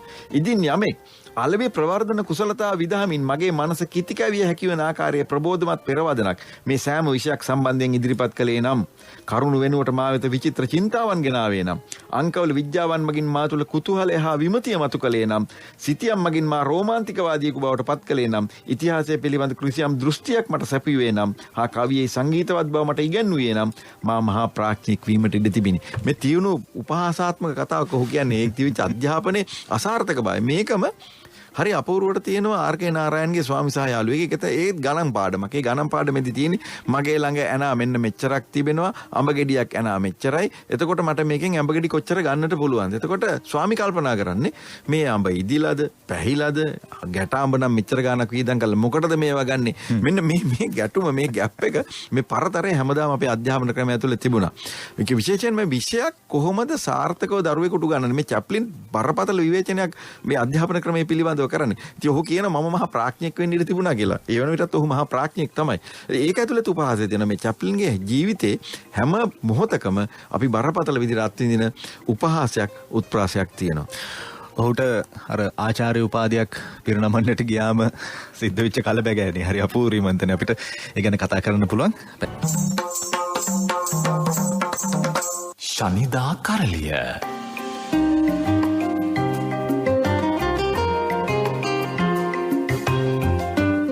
වෙලාව උදේ 9:03යි අපි අද චාලි චැප්ලින් ගැන මේ කතා කරමින් ඉන්නේ. මේ චාලි චැප්ලින්ගේ චරිතාපදානය සිංහලට පරිවර්තනය කරමින් අප අතට චාලි චැප්ලින් කියන්නේ කවුද කියන එක පිළිබඳව හදාරන්න පුළුවන් ආකාරයේ පොතක් අපට ප්‍රදානය කළ චූලානන්ද සමරනායක. අපි එතුමන් එක්ක මේ කතාව ගොඩනගමින් ඉන්නේ. චාලි චැප්ලින් පිළිබඳව අපි යම් කාරණාවන් පිළිබඳව කතා කරා. ඔබ අර ඊට පෙර අවස්ථාවේදී හොඳ කතා කියමින් ආව. මම හිතන්නේ ඒකට අපි වෙනම කාලයක් වෙන් කරගමු කියපු නිසා මම හිතන්නේ දැන් ඒ කාලය එනවිලා කියලා මට හිතෙන්නේ. චාලි චැප්ලින් ඉපදිලා දින 4කට පසුව උපන් කෙනත් එක්ක ඔහුගේ තිබිච්ච එක ගණදෙනුවක් කියලා කියන්නත් බෑ. තමන්ගේ සිනමා භාවිතය ඔස්සේ ඒ පුද්ගලයා නැත්නම් ඇඩොල්ෆ් හිට්ලර්ව දැකපු විදිහ තමන්ගේ සිනමා භාවිතය හරහා ප්‍රකාශ කිරීමත් එක්ක ඔහුට අත්විඳින්නට වුණු කාරණාවන්. මම හිතන්නේ ඒකමද ඔහු කමියුනිස්ට් කරුවෙකු කියන බෝඩ් එක ඔහුට එල්ලන්නේ. කියන්නේ සමහර අවස්ථාවලදී අපි දකිනවා ඒක ලෝකයේ සහ ලංකාවෙත් සමහර කලාකරුවන්ට පොදු වෙච්ච දෙයක් තමයි තමන්ගේ නිර්මාණ භාවිතය, තමන්ගේ ප්‍රකාශනය නිර්මාණයක් ඔස්සේ එකතු කරාම නැත්නම් පිළිගැන්වුවාම මහජනතාවට ඔවුන්ට එක බෝඩ් එල්ලනවා. විවිධ දේශපාලන ව්‍යාපාරවල බෝඩ් එල්ලනවා. ඇත්තටම ඔහුට එහෙම දෙයක් නෑ. දැන් චාලි චැප්ලිනුත් එක අවස්ථාවක කියන මම කමියුනිස්ට් කාරයෙක් නෙවෙයි. අර ඔබ කිව්ව විදිහට මම මනුස්සත්වය ගැන තමයි කතා කරන්නේ. හැබැයි විවිධ කණ්ණාඩි වලින් බලන උදවිය. එහෙම නැත්නම් විවිධ කණ්ණාඩි දම්වනවා. මෙන්න මෙහෙම මේක. චාලි චැප්ලින්ටත් උනේ ඕකද? ඔව් ඇත්තටම මේ දැන් ඔක අපි මේ විදිහට බැලුවොත් දැන් හුඟක් කලාවට කලාකරුවන්ට තමයි මේ ලේබල් එක ඇලවෙන්නේ. ඔබ කිව්වා වගේම දැන් චැප්ලින්ට තිබිච්ච බරපතලම ගන්නේ ඔය කොමියුනිස්ට්වාදියෙක්, විශේෂයෙන් සෝවියට් දේශයට හිතවත් වූ පුද්ගලෙක්. මේක ලෝකේ බොහෝ නිර්මාණකරුවන්ට විටින් විට එල්ලවුණු චෝදනාවක්. විශේෂයෙන් ඇමරිකාව තුල මේක බරපතල විදිහටම එල්ල වෙනවා. මේ විදිහටම මේ වාමාංශික මතවාදයන් දැරීම කියන කාරණේ නිසාම තිරෙන් පිටිපස සැඟව ගිය දැවැන්තයා තමයි බස්ටර් කීටන්. බස්ටර් කීටන්ට මතුවෙන චැප්ලින්ට තරම්වත් අවස්ථාවක් ලැබුණේ නැහැ. ඔහු විශාල මේ සම්ප්‍රදානයක් කරා නිහඬ සිනමාවට. ඔහුගේ ඉතා විශේෂ ජෙනරාල් කියලා සිනමා වටයක් තියෙනවා, විශිෂ්ට චිත්‍රපටියක්. ඒක මං හිතන්නේ බොහෝ අය නරඹලත් නැහැ. බස්ටර් කීටන් මේ මෑතක තමයි මං හිතන්නේ ලංකාවෙත් ඔහුගේ සිනමා පට මම දැකලා තියෙනවා කීපයක් ඔය මේ VCD හල් වල තියෙනවා. දැන් මෙතනදී මේ තියෙන විශේෂත්වය තමයි කලාකරුවා, සැබෑ කලාකරුවා මං කියන්නේ මේ තමන්ගේ කලාවට, තමන්ගේ නිර්මාණයට අවංක මිනිහා බොහෝ විට කියන්නේ හැම විටම මනුෂ්‍යත්වයට ආදරය කරන්නේ.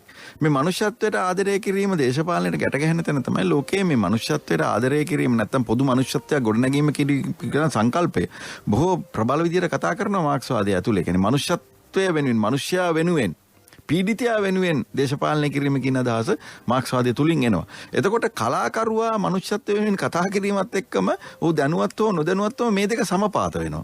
ඒකත් එක්ක අනිත් පැත්ත කල්පනා කරන්න පටන් ගන්නවා මේ යන්නේ වෙන පොලිටිකල් ලයින් එකක් කියලා. මේක තමයි මම හිතන්නේ චැප්ලින්ට උනේ. චැප්ලින් ඇත්තටම මේ වාමාංශික දේශපාලනය හදාරපු කෙනෙක්වත් වාමාංශික දේශපාලන සාහිත්‍යයක උප කෙනෙක්වත් නෙමෙයි. ඔහු ඒ වෙනුවට ඔහුට දැනෙන විදිහට ජීවිතය ග්‍රහණය කරගන්නවා. ඒ ජීවිතය ග්‍රහණය කරගන්නවත් එක්ක මේක ගැඹුරින් විග්‍රහ කිරීමත් සමග ඒක අනිත් පැත්තෙන් අර දේශපාලනයත් ඉතාම අපූර්වට පෑහෙනවා, සමපාත වෙනවා. මේ දෙක දකින්න විට ඇමරිකාව අනිත් පැත්තෙන් කල්පනා කරනවා චැප්ලින් කොමියුනිස්ට්වාදියෙක් කියලා. ඒකට එකතු වෙන ඊළඟ කාරණේ තමයි දෙවන ලෝක යුද්ධ සම්බන්ධයෙන් ඔහු ගන්න ආස්ථානය. ඔහු පැහැදිලිවම රුසියාවේ අර දෙවන පෙරමුණ වෙනුවෙන් පෙනී සිටීම හරහා එවන විට යුද්ධය ගියාට නාසිවාදයට එරෙහිව ඇමරිකාවත් රුසියාවත් මේ සියලුට අත්වැල් බැඳගෙන සටන් කරාට ඒක ඇතුලේ වෙන යුද්ධ තියෙනවා. මේක ඇතුලේ තියෙනවා ධනවාදය සහ සමාජවාදය අතර අරගලේ. ස්ටලින් සහ ඇමරිකාව අතර තියෙන අරගලේ. ස්ටලින් සහ එංගලන්තය අතර තියෙන, චර්චිල් අතර තියෙන අරගලේ. මේ සියල්ලම මැද්දට චැප්ලින් කියන නිර්මාණකරුව වහු වෙනවා. ඒකෙදි වෙන්නේ මේ මහා කුණාටුව මැද්දේ ඔහු ඒකේ ගසාගෙන යන තනපත බවට පත් වෙනවා.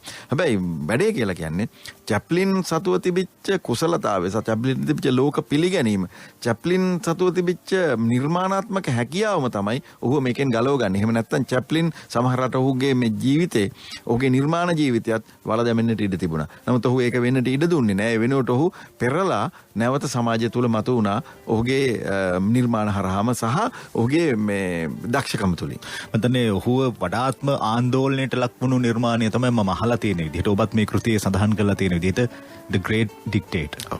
ඒකම තමයි ඔහුට බොහෝ ප්‍රශ්න වලට මගපාදපු නිර්මාණය බවට පත් වෙන්නේ. ඔව් මේක ඇත්තටම මේ ග්‍රේට් ඩික්ටේටර් එලියට දාන අවස්ථාව වන විට එක් පැත්තකින් මම අර කලින් කිව්වා වගේම කොටසක් බලාගෙන ඉන්නවා හිට්ලර් සමාජවාදයේ කුඩුපට්ටම් කරයි කියලා. එතකොට ඒ පැත්තෙන් බැලුවාම පස්සේ හිට්ලර් මේ ධනවාදී ලෝකයට සේවයක් කරන්නේ. අනිත් පැත්තෙන් හිට්ලර්ව මර්ධනය කිරීම අවශ්‍යතාවයක් තියෙනවා. මේක ලෝක දේශපාලනේ හැමදාම තිබ්බ ලෝකයේ අන්තවාදීන්ව බිහි කරන්නේ දේශපාලනඥයෝ. ඊට පස්සේ තමන්ගේ කාර්ය කරුණාට පස්සේ ඒගොල්ලන් අයින් කරලා තව අන්තවාදීන් හොයාගන්නේ දේශපාලනඥයෝ. මේක ලෝකේ පුරාම තියෙන තාම බරපතල ව්‍යසනකාරී තත්ත්වයක්. ඉතින් මේ දේශපාලන ගුණාට පස්සේ ඔහු හිට්ලර්ව හරි අපූර්වට ප්‍රතිනිර්මාණය කරනවා. ඔහු කියනවා මට හිට්ලර් එක්ක තියෙන ලොකුම ප්‍රශ්නේ හිට්ලර් මනුෂ්‍යත්වයට කරන නිගරු. මේ මනුෂ්‍යත්වයේ හෙලා දැකීම යුදෙව්වන්ට සහ ලෝකේ ඉන්න මිනිස්සුන් පාගා පොඩිපට්ටම් කරන ආර්ය ජනාවාසයක් ගොඩනැගීමට ආර්ය දේශයක් ගොඩනැගීමට කියලා යන මේ දේශපාලන ව්‍යාපෘතිය තමයි ඔහු ප්‍රතික්ෂේප කරන තියෙ. ඒක වෙනුවෙන් ඔහු කරන දේ තමයි චැප්ලින් හිට්ලර්ගේ චරිතය වේදිකාවතම කියන්නේ සිනමාව තුළ හාස්‍යයට ලක් කරනවා. මේ හාස්‍යයට ලක් කිරීම කියලා කියන්නේ නිකන් කවටෙක් බවට පත් කිරීම නෙමෙයි. ඒක ඇතුලේ හිට්ලර් කියන චරිතය ලෝකයට ගැළපෙන චරිතයක් නෙවෙයි, ලෝකේ විනාශය කරා කැඳවාගෙන යන චරිතයක් කියන එක ඉස්මතු කරන්න ඔහුගේ සිනමාව භාවිතා කරනවා. මං හිතන්නේ සිනමාකරුවෙක් කලාකරුවෙක්ගේ කාර්යභාරය වෙන්නේ යන්නේ ඒක. ඇත්තට මේ පරිචය ඔහුට කොහොමද දෙන්නේ? ඔහු වඩාත්ම ප්‍රිය කරන්නේ කතා නැති නැත්නම් නිහඬ සිනමාවට. පස්සේ ඔහු මේ ග්‍රේට් ඩික්ටේටර් වගේ නිර්මාණ කරන්නේ දෙබස් සහිත නිර්මාණයක් විදිහට. හැබැයි අදටත් බොහෝ දෙනෙක් ලංකාවේ අඳුනගන්න ඔහු මේ බුදු හාස්‍ය පමණක් අප ඉදිරියේ ප්‍රතිනිර්මාණය කරපු නළුවෙක් හැටියට. ඔහු අධ්‍යක්ෂවරයෙක් එක පැත්තකින් මේ ග්‍රේට් ඩික්ටේටර් වගේ මන්දනේ තිර රචනයත් ඔහුගේමයි, කතාවත් ඔහුගේමයි. කොහොමද මේ නිර්මාණ ටික ඔහුට එන්නේ? ඔබ කියන විදිහට විධිමත් අධ්‍යාපනයකුත් ලැබිලා නැත්තම් කොහොමද මේ දේවල් එන්නේ? ඒක ඇසුරද? ඇත්තටම ඒක තමයි මම හිතන්නේ චැප්ලින්ගේ තියෙන සුවිශේෂත්වයත්. ඔහුට විධිමත් පාසල් අධ්‍යාපනයක් නොලැබුණාට ඔහු සමාජ අධ්‍යාපනය හරියටම ග්‍රහණය කරගන්නවා. මම කියන්නේ ඒක නිසාම තමයි අර ඔහු අධ්‍යාපනය ගැන කරන කතාවේදී කියන්නේ මට මේ දේවල් හරියට දුන්නා නම් මම මහා ප්‍රඥෙක් වෙන්න තිබුණා කියලා. ඔහු ඒක තමයි ඒ කරන්නේ. ඒ ප්‍රඥාභාවය ඔහු අත්පත් කරගන්නේ ඔහුගේ ලැබෙන අත්දැකීම් ග්‍රහණය කර ගැනීම ඇතුලේ. ඔහුට පුළුවන්කම තිබුණා ඇත්තටම ඔහුගේ මුළු ජීවිත කාලය පුරාම මිනිස් ජීවිතය ගැඹුරින් වටහා ගන්නට. ඒ වටහා ගැනීම ප්‍රතිනිර්මාණය කිරීම සම්බන්ධයෙන් ඔහු තුළ තිබිච්ච දක්ෂතාවය තමයි ඔහු නිර්මාණකාරයෙක් බවට පත් කරන්නේ. ඒක නිසා ඔහු තාක්ෂණය නිවැරදි වෙලාවට ග්‍රහණය කරගන්නවා. ඊළඟට ඔහු සංගීතය පිළිබඳ තමන්ගේ ප්‍රවීණත්වය අත් කරගන්නවා. ඊළඟට තිර රචනය මේ සියලු දේවල් ඔහු තමන් මේ ක්ෂේත්‍රයට ඇදගෙන වැඩ නැත්නම් ඔහු රංගදරයෙක් හැටියටම නිමා වෙලා නැති චරිතයක්නේ. වේදිකාවේ සමහරට උපප්‍රධාන චරිතයක් හැටියට ඔහුත් අර ඔහුගේ මව සහ පියා වගේම මේ ජීවිත රංගමඩලෙන් බැස යන්නට තිබුණා. නමුත් චැප්ලින්ගේ විශේෂත්වය වෙන්නේ ඔහුගේ තමන්ට ලැබිච්ච අවස්ථාව ග්‍රහණය කර ගැනීමට තිබිච්ච දක්ෂකම. ඒක නිසා ඔහු රංගපෑමට ගියපු ගම රංගපෑම කියලා කියන්නේ වේදිකාවේ මේ මොහොතේ යමක් ඉදිරිපත් කිරීම නෙමෙයි, මීට වඩා ගැඹුරු දෙයක් කියන එක ඔහු ඉවෙන් වගේ අල්ල ගන්නවා. ඊට පස්සේ ඒ පිළිබඳව ඔහුගේ ස්වයං හැදෑරීමක් තියෙනවා. මෙන්න මේ දේවල් තමයි චැප්ලින් ඉස්සරහට ගෙනියන්නේ. චැප්ලින්ගේ ඇත්තටම දැන් ඔහුට ඇමරිකාවෙන් පවා යන්න වෙන තත්ත්වයට ආවා. ඔහුව මතනේ FBI එක සෑහෙන්න ඔහුව මේ අපි කියන්නේ ෆලෝ කරනවා කියලා. ඔහු බැලුවා ඔහු මොනවද කරන්න කියලා. මතනේ අර ඔබ මේ කෘතියම සඳහන් කරලා තියෙනවා ඔහු ඇසුරු කරපු කාන්තාවක් මාර්ගෙන් ඔත්තු ලබා ගත්තයි කියලා. හැබැයි තමන්ගේ නිර්මාණ ජීවිතය අතහැරියේ නැහැ. ඔව්. චැප්ලින් දන්නවා එක පැත්තකින් තමන්ට යම් මෙහෙවරක් පැවරලා තියෙනවා කියලා. ඔහු වටහා ගන්නවා මගේ වගකීම වෙන්නේ මේ ලෝකයට මෙන්න මේ සිනමා නිර්මාණ දායාද කිරීම. සිනමාව තමයි මගේ මාධ්‍ය කියලා ඔහු වටහා ගන්නවා. ඒ වගේම ඔහු සිනමාව වේගවත් ගමනක් යනවා කියලාත් ඔහු දකිනවා. සිනමාවේ විශාල විපර්යාසයන් නැත්තම් පරිවර්තනයන් වෙන අවස්ථාවක ඔහු ඉන්නේ. ඔයව දකිද්දීම අනිත් පැත්තෙන් වටහා ගන්නවා මේකෙදි මගේ වගකීම වෙන්නේ නිහඬ සිනමාව තුළ මගේ කාර්යභාරය ඉෂ්ට කිරීම. ඔහු ඒක ඉතා අපූර්වට ග්‍රහණය කරගන්නවා. ඔහු පළමුවෙන්ම චරිතාංග නළුවෙක් හැටියට සිනමා නිර්මාණයට ඇතුල් වෙලා ඊළඟට ඔහු කරන්නේ සිනමා කරුවෙක් බවට පත් වෙනවා. සිනමා අධ්‍යක්ෂකවරයෙක් බවට පත් වෙනවා. ඒ එක්කම විචක්ෂණශීලී විදිහට තමන්ගේම සිනමා සමාගමක් පිටවා යුනයිටඩ් ආටිස්ට්ස්. මේ චැප්ලින්ගේ මෙන්න මේ අවබෝධය මං කියන්නේ ඔහු ශූර ව්‍යාපාරිකයෙක් පැත්තකින් ශූර කළමනාකරුවෙක්. ඒ වගේම ශූර සංකල්ප ගොඩනගන්නෙක්. මේ සියලු දේවල් එක පුද්ගලයෙක් තුලට ගොනු වුණාට පස්සේ ඔහු නතර කරන්න බෑ. ඔහු ශූර ව්‍යාපාරිකයෙක් පමණක් වුණා නම් ඔහු වෙන කෙනෙක්ව අරගෙන ආවිල්ලා සිනමා නිර්මාණ ඉස්සරහට ගෙනියමින් සිනමා වෙලෙන්දෙක් බවට පත් වේවි. නමුත් එහෙම වෙන්නේ නැහැ. ඔහු රංගපානවා, ඔහු සංගීතය කරනවා, ඔහු තිරකතා රචනය කරනවා. ඒ අතරම ඔහු එඩිටර් කෙනෙක් නැත්නම් සංස්කාරකවරයෙක් හැටියට කටයුතු කරනවා. ඒ සියල්ලම අතර ඔහු තමන්ගේ සිනමා නිර්මාණ කොහොමද අලෙවි කරන්න කියන එකක් දන්නවා. මං හිතන්නේ මේ සිනමාව කියන මහා කලාව ඇතුලේ ඔහුගේ ඉදිරි ගමනට විශේෂම පදනම සැපයුනේ මෙන්න මේ සෑම ක්ෂේත්‍රයක් පිළිබඳව ඔහුට තිබිච්ච පුළුල් අවබෝධය. ඒ අතරේ ඔහු තමන්ගේ ජීවිතයේ ගැටුම් සිනමාවට ගේනවා. ඔහු පුඩා කාලයේදී විඳි අන්ත දුක්ඛිත තත්වයන්, තමන්ගේ මව උමතු බවට පැමිණීම, පියා තමව බාල කාලයේ මත්තර දමා යාම, තමන්ගේ සහෝදරයා තමත් දෙන්න එකතුව විඳින්නට තිබිච්ච කටුක අත්දැකීම්, අනාථ නිවාසවල ගත කරපු ඉතාම දුෂ්කර අවස්ථාවන්, පුංචිම කාලේ ජීවත් වෙන්න ක්‍රමයක් නැති වුනහම මල් විකුණන දරුවෙක් හැටියට පාරට ගිහිල්ලා මල් විකුණලා මිනිස්සුන්ගෙන් සල්ලි එකතු කරගෙන ජීවත් වෙච්ච හැටි, මුලින්ම තමන්ගේ අම්මගේ හඬ අහිමි වෙච්චලා වේදිකාවට දැම්මම වේදිකාවේ රංගනයක් ඉදිරිපත් කළා. ඔහු කියනවා වේදිකාවේ රංගන ඉදිරිපත් කරනකොටම සල්ලි වැටෙන්න ගන්නවා වේදිකාවට අර ප්‍රේක්ෂකයෝ. ඔහු කියනවා මේ එක වෙලාවකදී මම වැඩේ නවත්තලා සල්ලි හින්ද ගන්න පටන් ගත්තා. මොකද මම බය වුණා කලමනාකාරය සල්ලි ටික සාක්කුවේ දාගනී කියලා. දැන් කුඩා දරුවා හිතන විදිය. ඔහු කියනවා මම මැනේජර් ඇවිල්ලා සල්ලි එකතු කරගන්න මට උදව් කරා. ඊට පස්සේ ඔහු වේදිකාවෙන් එළියට යනකොට මම ඔහු පස්සෙන්ම වේදිකාවේ පිටිපස්සෙන් ගියා. ඒ අනේකත් රංගනයක්. ඔහු කියනවා මැනේජර් මට සල්ලි දෙනකම් මම පස්සෙන් ගියා. ඔහුගේ කොටස නැත්තම් ඔහුගේ උරුමය ලබා ගැනීම උදෙසා ඉතා නිර්භීතව සටන් කරපු පුද්ගලෙක්. ඉතින් මේ සියලු දේ එකතු වුණාම තමයි චැප්ලින් කියන චරිතය ගොඩ නැගෙන්නේ. එනිසා මේ චැප්ලින් කියන්නේ අපේ අර මේ හුදු දකින හාස්‍ය උත්පාදක රංග ශිල්පියාම නොවේ. ඔහු පසුපස ඉන්න දැවැන්ත ප්‍රතිරූපය, දැවැන්ත චරිතය සහ ඔහු ඇතුලේ තිබිච්ච දෘෂ්ටිවාදය තමයි අපි මේ ටික ඔබට මේ පිරිනමමින් ඉන්නේ. නිසා ආපහුසරයක් ඔබට චැප්ලින් ප්‍රේමියෙක් වෙන්න පුළුවන් නම්, නැත්නම් චැප්ලින් ආපහුසරයක් හොයාගන්න ඕන, වටහා ගත යුතුයි කියලා ඔබට හිතනවා නම් මේක තමයි අවස්ථාව. අපි චැප්ලින් ගැන කතා කරලා ඉවර නැහැ. ඔහුගේ තවත් හරි අපූරු පැතිකඩයන් තියෙනවා. අපි ඒ ගැන ටික කතා කරමු. මම හිතන්නේ ඔහුගේ පෞද්ගලික ජීවිතය ගැන අපි යම් පමණකට කතා කළොත් හොඳයි. මොකද මේක මේ ගොසිප් එකක් විදිහට ඕපදූපයක් හැටියට අපි විමසනවා නෙවෙයි. නමුත් ඒ ඇසුරුනොත් අපිට යම් දේවල් උකහා ගන්නට සහ අපේ ජීවිතයට ගත යුතු තැන් දෙනවා. අපි ඊළඟ අවස්ථාවේදී එය විමසමු. අහස මාලිගා ඇදුවත් අපි පොළොවේ සිටින්නේ. අහස උසට නැග ගියාට නැගනේ අහස රැඳෙන්නේ. අහස මාලිගා ඇදුවත් අපි පොළොවේ සිටින්නේ.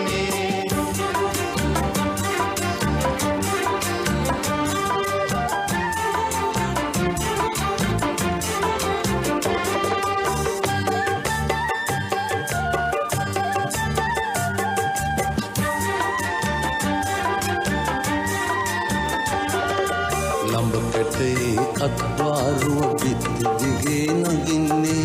විත්තිය ඉහළට යනකොට අපි පොඩියට පෙනෙන්නේ. අත්වාරුව විත්ති දිගේ නගින්නේ. විත්තිය ඉහළට යනකොට අපි පොඩියට පෙනෙන්නේ. අහස උසට නැග ගියාට නැහැනේ අහස රැඳෙන්නේ. අහස මාලිගා ඇදුවත් අපි පොළොවේ සිටින්නේ. අහස උසට නැග ගියාට නැහැනේ අහස රැඳෙන්නේ. අහස මාලිගා ඇදුවත් අපි පොළොවේ සිටින්නේ.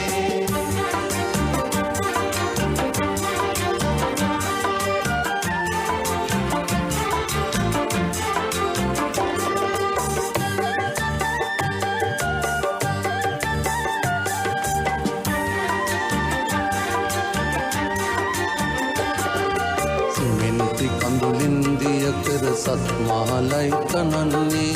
පලංචියේ කිරි කිරියයි අපේ දුකට අඩන්නේ. නින්ති කඳුලින් දිය කර සත් මහලයි තනන්නේ. පලංචියේ කිරි කිරියයි අපේ දුකට අඩන්නේ. අහස උසට නැග ගියාට නැහැනේ අහස රැඳෙන්නේ. අහස මාලිගා ඇදුවත් අපි පොළොවේ සිටින්නේ. අහස උසට නැග ගියාට නැහැනේ අහස රැඳෙන්නේ.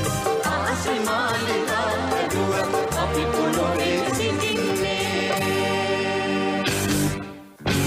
89.6 89.8 දිවයින පුරා City FM. ශනිදා කරලිය.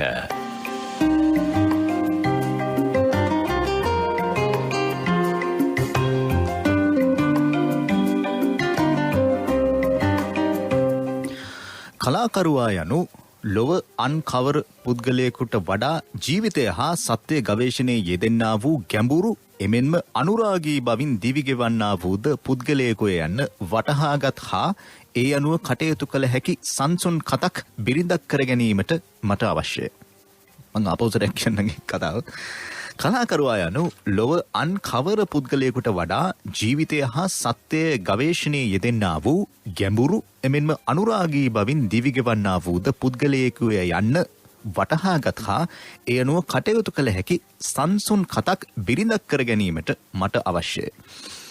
එහෙම කියන්නේ චාලි චැප්ලින්. ඔබ මේ අපූර්වට මේ කතාව මේ ගෙනල්ලා තියෙනවා මෙතනදී. හැබැයි ඔහු ගැඹුරින් කතා නොකරන්නේ මොහුගේ චරිතාප්‍රදානය ඇතුළේ ගැන. ඔව්.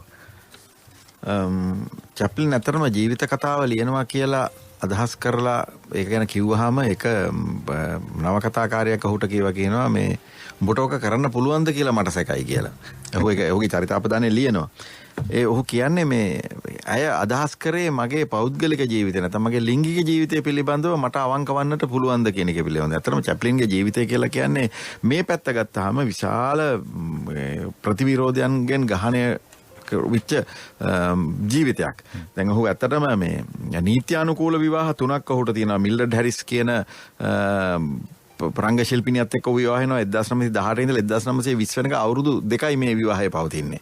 ඇයට වයස අවුරුදු 16ක් මගේ මතකේ නිවැරදි නම්. ඊට පස්සේ ලීටා ග්‍රේත් එක්ක විවාහ වෙනවා 1924 ඉඳලා ඒක පවතින්නේ අවුරුදු 3 1927 දක්වා. ඇයත් වයස අවුරුදු 16යි. චැප්ලින් සාමාන්‍යයෙන් බොහෝ වෙලාවට Tamanට වඩා බොහෝ ලාබාල තරුණියන් සමග තමයි අසුරු පැවැත්වුවා කියන ප්‍රසිද්ධ වෙලා තියෙන්නේ. ඊළඟට පෝලට් ගොඩාඩ් සමග විවාහ වෙන 1936 ඉඳලා ඒක 1942 දක්වා පවණයි පවතින්නේ. ඒ අතරේ තමයි ඔහු ජෝන් බැරි සමග නැවත වෙන හුට පටයකට පැටලිලා දරුවෙක්ගේ පිය අයිතිය පිළිබඳව නඩුවකට පෙනී සිටින්නේ. මේ සියල්ලම අතරේ අප්‍රකට බොහෝ සම්බන්ධකම් ඔහුට තිබුණා කියලා ඔහුගේ ජීවිතය පිළිබඳ ලියූ එහෙනම් ඔහු පිළිබඳව දන්නා බොහෝ අය විටින්ට සඳහන් කරලා තියෙනවා. චැප්ලිනුත් ඒක ප්‍රතික්ෂේප කරන්නේ. චැප්ලින්මත් තමන්ගේ ජීවිතය ගැන කතා කරන එක් අවස්ථාවකදී කියනවා සිනමා පටක නිර්මාණකරණයේ යෙදෙන අවස්ථාවලදී වෙනත් ලිංගික පළහිලව් වෙනත් පුද්ගලික පළහිලව් පිළිබඳව මට වෙලාවක් නොතිබිනි. ඒ වෙලාව එන්නේ එක් සිනමා පටයක් කරලා ඊළඟ සිනමා පටය දක්වන විරාම කාලයේදී. මේ විරාම කාලයේ තමයි ඔහු කියනවා මගේ හිත විවිධ අතට ගියේ කියලා. ඒක චැප්ලින් සමහරවල් ප්‍රතික්ෂේප කරන්නේත් නැහැ. නමුත් මේ සියලු සම්බන්ධකම් තුල ඔහුට ජීවිතය හමු වෙන්නේ නැහැ. ඔහු එක පැහැදිලිව ගන්න දැන් මිල්ඩඩ් හැරිස් එක්ක සම්බන්ධය පටන් අරන් විවාහ වුණාට පස්සේ ඔහු වසු තේරුම් ගන්න මේ මා විවාහ යුවිය යුතුව තිබූ කත නෙමෙයි කියලා. ඌ අවසානයේදී ඒක තමයි කියන්නේ ඌණා හමුවීමෙන් පසුව තමයි මට මගේ ජීවිතය නැවත හමුුනේ කියලා. එතකොට ඔහු ඌණා උත්සමග විවාහ වෙන අවස්ථාවේදී ඔහු නඩු හබෝල පැටලිලා යන්නේ ජෝන් බැරිගේ දරුවා පිළිබඳ අයිතිය සම්බන්ධයෙන් අධිකරණයේ ඉදිරියේ නඩුවක් තිනවා. සමහර අවස්ථාවලදී මොහුට මේ දේවල් වලින් ගැලවෙන්නට අතිවිශාල මුදල් කන්දරාවක් වියදම් කරන්න සිද්ධ වෙනවා. වන්දි ගෙවනවා ඔහු. ඒ විතරක් නෙමෙයි දැන් ජෝන් බැරි පිළිබඳව වෙනත් තියෙන තොරතුරු මේක චැප්ලින් ඔහුගේ කෘතියේ දීර්ඝ වශයෙන් විස්තර නොකලත් දැන් ජෝන් බැරි තමගේ තිබිච්ච සම්බන්ධය කැඩිලා බිඳලා ගියාට පස්සේ ඇය කරන්නේ එක්තරා අවස්ථාවක තුවක්කුවකුත් අරගෙන ජනේලට වෙඩි තියලා ජනේලේ කඩාගෙන චැප්ලින් ගේ ඇතුළ කඩාගෙන වදිනවා. එදලා චැප්ලින් එක පැය කහමාරක් විතර තුවක්කුව චැප්ලින්ට තියාගෙන චැප්ලින් එක්ක වාද කරනවා. අවසානයේදී තමයි දෙන්න සමග වෙලා යම් ප්‍රමාණයකට එකඟතාවයකට එන්නේ. ඉතින් මේ සියල්ල මැද තමයි ඌණත් එක්ක විවාහ වෙන්නේ. හැබැයි මේ ඌණගේ තියෙන විශේෂත්වය තමයි ඌණා ඔවුන් දෙදෙනා අතර විවාහ වෙන සැමියා සහ බිරිඳ අතර තිබිච්ච වයස් පරතරය ඉතා විශාල වුණත් දැන් ලංකාවේ නම් අපිට හිතන්නවත් බැරි තරම් පරතරයක් අවුරුදු 36ක් වගේ. මේ තියෙද්දිත් ඇය ඔහුව තේරුම් ගත්ත ආකාරය විශේෂයෙන්ම ඌණා විවාහ වුණාට පස්සේ ඌණා කියන්නේ රංග ශිල්පිනියක්. ඇය කරන ප්‍රමුඛතම කාර්යය තමයි චැප්ලින්ට කියනවා මගේ රංගින ජීවිතය හමාරයි. ඇයි ඒක කියන්නේ අර අපි නිකන් මේ සාමාන්‍ය සරල විදිහට කියනවා වගේ නෙමෙයි. ඇයි කියන්නේ මම ජීවිතය ලබා ගන්න ඔබෙන් මම ඒ නිසා මම රංග ජීවිතය හැරලා මම මේන් පස්සේ මේ මගේ විවාහ ජීවිතය වෙනින් කැප වෙනවා. ඒ කැප වෙනවා කියලා කරන්නේ අය මේ ගෙදරට උයන්න පියන්න කොටුණා කියන කාන්තාවක් මොනේ. ඔහු චැප්ලින්ට ධෛර්යය සපයන්නේ බවට චැප්ලින්ට ජීවිතය ගෙන යාමට අවශ්‍ය ශක්තිය පිටුබලයේ බවට පත්වන දැවන්ති ස්ත්‍රී බවට පත්වන මේ කාන්තාව. ඒ වගේම උන් දෙදෙනා අතර තිබිච්ච අන්‍යෝන්‍ය අවබෝධය සහ විශ්වාසය ආදරය කියන එක මම හිතන්නේ චැප්ලින්ගේ ජීවිතය පොහොසත් කරපු දෙයක්. ඉතින් ඒක නිසා තමන්ගේ ජීවිතවල විවිධ හැලහැප්පීම් වලට භාජනය වෙච්ච විවිධ අපකීර්තිමත් සිදුවීම් වලට බඳුන් වෙච්ච මොකද චැප්ලින් මේ සියල්ල දැන් අද අපි චැප්ලින් දිහා බලනකොට අපිට චැප්ලින් සාන්තුවරයෙක් වගේ පෙනුනත් චැප්ලින්ගේ කාලේදී චැප්ලින්ගේ මේ ජීවිතය ඔහුගේ පුද්ගලික සබඳතා පිළිබඳ ඉතාමත් තියුණු නිර්දය විවේචනයන්ට ඔහු ඇමරිකානු සමාජය තුළ ලක් වෙනවා. උට පුවත්පත් වලින් පහර වදිනවා, විචාරකයන්ගෙන් පහර වදිනවා, මේ සියලු දේවල්. ඇතැම් අවස්ථාවකදී මේ දේවල් සමනලපත් කර ගැනීමට පැටලෙන නීත්‍යානුකූල කටයුතු වලදී ඔහුට වන්දි ගෙවීම් වලට සිද්ධ වෙනවා. සමහරලාට මුදල් වියදම් කරන්න සිද්ධ වෙන මේ සියලු දේවල් තියෙනවා. හැබැයි මේ සියල්ල මැද ඔහුට හිටපු ප්‍රේක්ෂක සංඛ්‍යාව විශාල ශක්තියක් වෙනවට මේ සියල්ල මැද ඔහු අත් නොහැර හිටපු ප්‍රේක්ෂකයන් පිරිසක් ඉන්නවා. ඒ වගේම මේ සියල්ලම මැද්දේ චැප්ලින් අර ජීවිතය ගැඹුරින් ග්‍රහණය කිරීම කියන එක හරින්නෙත් නැහැ. දැන් සමහර වෙලාවට නිර්මාණකරුට වෙන්න පුළුවන් දේ තමයි ඔහුගේ පුද්ගලික ජීවිතයේ කරදර වලින් ගහන කලාපයක් බවට පත්වීමත් එක්ක ඔහු තුළ ඉන්න නිර්මාණකාරයා මී යනවා. නමුත් චැප්ලින් ඉතාමත්ම තීක්ෂණ ආකාරයකට නැත්නම් ඊටම දක්ෂ ආකාරයට නිර්මාණකරුවා අර පුද්ගලික ජීවිතය හැලහැප්පීම් වලින් වෙන් කරලා අරගෙන නිර්මාණකරුවාව හැමතිස්සෙම ඉහළින් ඔසවාගෙන ඉන්නවා. මේක ඊටාමත්ම ප්‍රබල විදිහට ඔහුට දැනෙන්නට පටන් ගන්න මොහොත තමයි ඌනා හමු වෙන්නේ. ඒක නිසා මම හිතනවා මේ නිර්මාණය ඇතුළේදී තියෙන එක් විශිෂ්ටම කොටසක් තමයි ඌනා සහ චැප්ලින් අතර ප්‍රේමය. නැත්නම් ඒ දෙදෙනා අතර අන්‍යෝන්‍ය අවබෝධයෙන් චැප්ලින් කියන චරිතය නැත්නම් චැප්ලින් කියන මේ සිනමාවේදියා තමන්ගේ ජීවිතය අවසානයේ දක්වා ගමන් කළපු ආකාරය ඊටාම ශාන්ත ආකාරයකට ජීවිතයෙන් සමුගන්නවා අවුරුදු 80 ගණන් වලදී. හැබැයි ඒ වෙන විට ඔහුගේ ජීවිත කතාව ලියනවා මගේ ජීවිතේ ඉතාමත්ම ප්‍රීතිමත් කාල පරිච්ඡේද මට ඌනා නිසා ලැබුණා කියලා. ඒක නිසා මං හිතන්නේ එක් පැත්තකින් මේ මහා හැලහැප්පීම් විවිධ රළ වේගයන් මැද්දේ චැප්ලින්ගේ ජීවිතේ ඔහු සතුටු සොයා ගිය ආකාරයත් ඔහු විස්තර කරනවා මේ ජීවිත කතාවේ. මං හිතන්නේ ඒවා පවා අපිට මේ ජීවිතේ වටහා ගැනීමේදී වැදගත්. දැන් ඔය බටහිර සංස්කෘතිය ඇතුලේ විවාහ 4ක් කරගන්නවා කියන එක පවුලක් අතහැරලා යනවා කියන එක මහා අරුමයක් නෙවෙයි. නමුත් අපේ වගේ පෙරදිග සමාජයක ඒක එක්තරා විදිහක අරුමයක්. හැබැයි නමුත් දැන් ලංකාවේ සමාජය ඇතුළෙත් මේ අතහැර යාම් කියන එක එක්තරා විදිහකින් සුලභ වේගන එනවාද කියන හැඟීමක් තියෙනවා. නමුත් ඒක අපිට මහා ලොකු අරුමයක්. තමන්ගේ පවුලක් අතහැර තවත් පවුලකට යනවා කියන එක නාගරික සමාජය ඇතුළේ හරි සුලභ වුණාට තාමත් අපේ සමස්තයක් හැටියට ගත්තම ලාංකේය සමාජයේ ඇතුළේ ඒක හරි අරුමයක්. හැබැයි එහෙම වුණත් පොදුවේ ගත්තහම කලාකරුවන්ට මේ නුරාවයි සුරාවයි කියන එක එක්ක තමයි ඔවුන්ගේ නිර්මාණය එන්නේ. මම මේක හොඳයි මරු කියන තැනට ගේන්න හදනව නෙවෙයි. නමුත් ඇයි ඒ දේවල්ම බොහෝ සාර්ථක කලාකරුවන්ගේ පසුපස තියෙන්නේ නුරාව සහ සුරාව? ඔව් ඇත්තටම මේ කලාව කියලා කියන්නේ එක්තරා විදිහක මේ කියන්නේ අනුරාගයේ මුසු මම හිතන ක්‍රියාවලියක්. ඒ වගේම මේ කලාකරුවා කියලා කියන්නේ අතිශය සංවේදී පුද්ගලෙක්. ඔහුට බොහෝ දේවල් දරා ගන්නට බෑ. දරා ගන්නට බැරිකමම තමයි ඔහු නිර්මාණවලට පෙරලා නැවත රැගෙන එන්නේ. ඉතින් මේක තුල ඔහු සාර්ථක වෙන මට්ටම මත තමයි කලාකරුවා වශයෙන් රැඳී ඉන්නවාද කියන එක තීරණය වෙන්නේ. ඒකට තව බොහෝ දේවල් අවශ්‍යයි. ඔහුට තියෙන ඔහුගේ දෘෂ්ටිය, ඔහුගේ දේශපාලන අවබෝධය, ඔහුට මේ පිළිබඳව අධිතන් සාගතව තමන්ගේ ක්ෂේත්‍රය තුල රැඳී සිටීමට තිබෙන වුවමනාව මේ සියලු දේවල් මේකට බලපානවා. ඉතින් ඒකෙදි මේ සියලු කාරණා හරියට ග්‍රහණය කරගත්තොත් කලාකරුවා මේක ඇතුලේ රැඳෙනවා. එහෙම නැත්නම් ඔහු කලාවෙන් පිටතට බීසි වෙනවා. ඉතින් ඒක නිසා තමයි අපි දකින්නේ හුඟක් වෙලාවට මේ කලාකරුවන් තමන්ගේ පුද්ගලික ජීවිතයත් නිර්මාණ ජීවිතයත් එකිනෙක පටලවාගෙන මහා විනාශයන්ට යොමු වෙන්නේ. මේක මේ ආසියාතික අපිට විතරක් නෙමෙයි ලෝකේම රටවල් වලට තියෙන දෙයක්. හැබැයි ලංකාවේ අර ඔබ කීවා වගේම ලංකා විවාහ සංස්ථාව කියන එකෙත් අපි දැන් මතු පිටින් බැලුවට ඒක ඇතුළේ තියෙන ඉරිතැලීම් දෙදරීම් වගේ දේවල් පිළිබඳව අපි කවුරුත් ගැඹුරින් සලකා බලන්නේ නැහැ. මට මතක එක්තරා අවස්ථාවක එක් ප්‍රාදේශීය ලේකම් කාර්යාලයක වැඩමුළුවකට ගියපු අවස්ථාවක එහි සමාජ සේවා නිලධාරිණියගේ කාමරයට ගියාම මම දැකපු දේ තමයි ඇගේ බිත්තියේ අර වයිට් බෝඩ් එකක ලියලා තියෙනවා නිශ්චිත කාල පරිච්ඡේදයක් තුළ විවාහපත් සංඛ්‍යාව. ඒ සංඛ්‍යාවට වැඩි ඒ කාලය තුල දික්කහද සිද්ධ වෙච්ච සංඛ්‍යාව.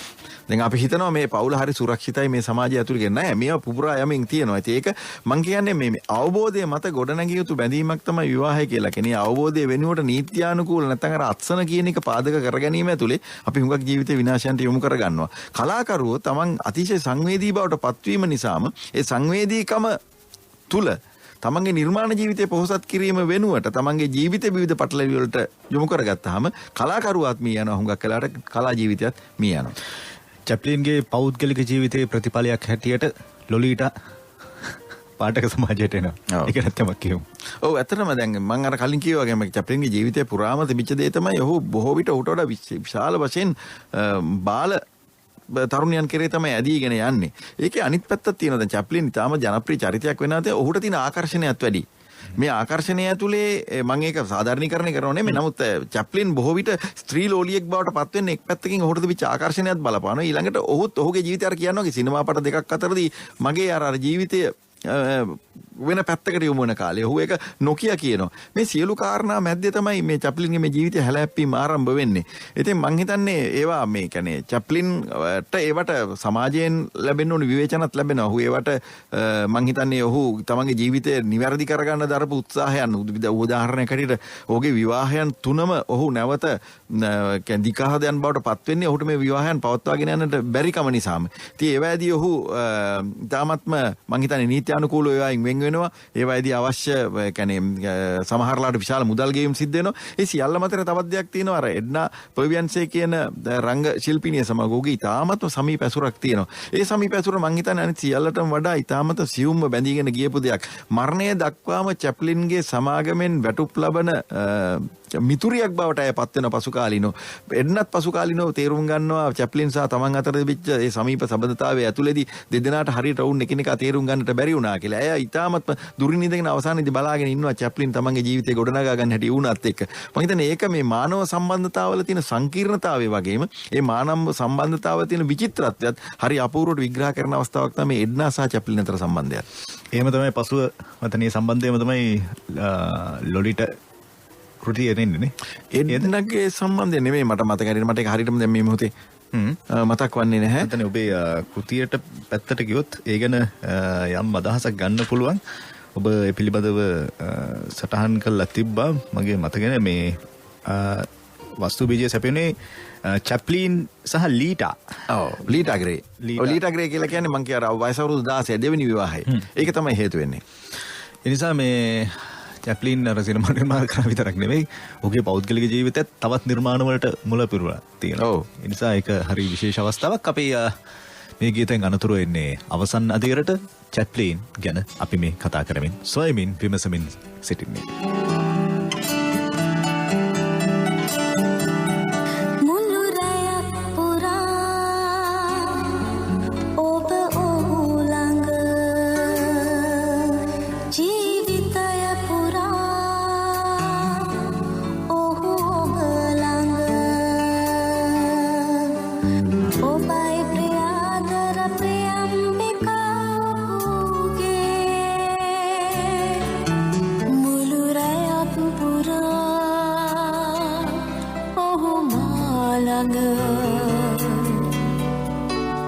සිරුර පමණයි හිතයි ප්‍රේමයයි ඔබ ළඟයි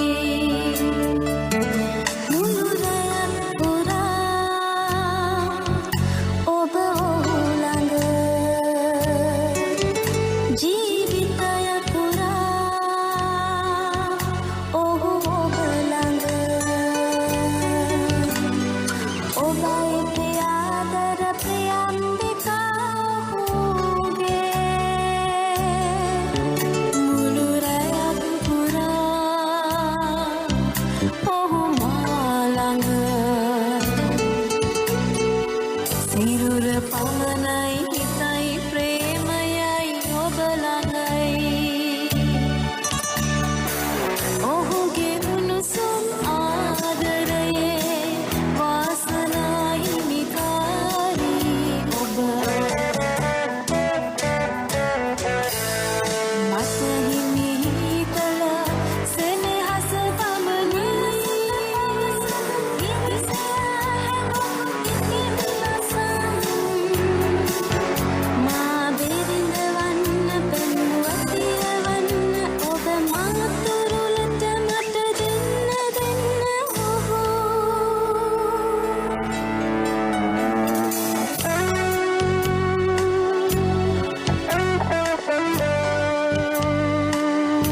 විමසෙමු ඔහුගේ නාමයෙන් වැළපෙමු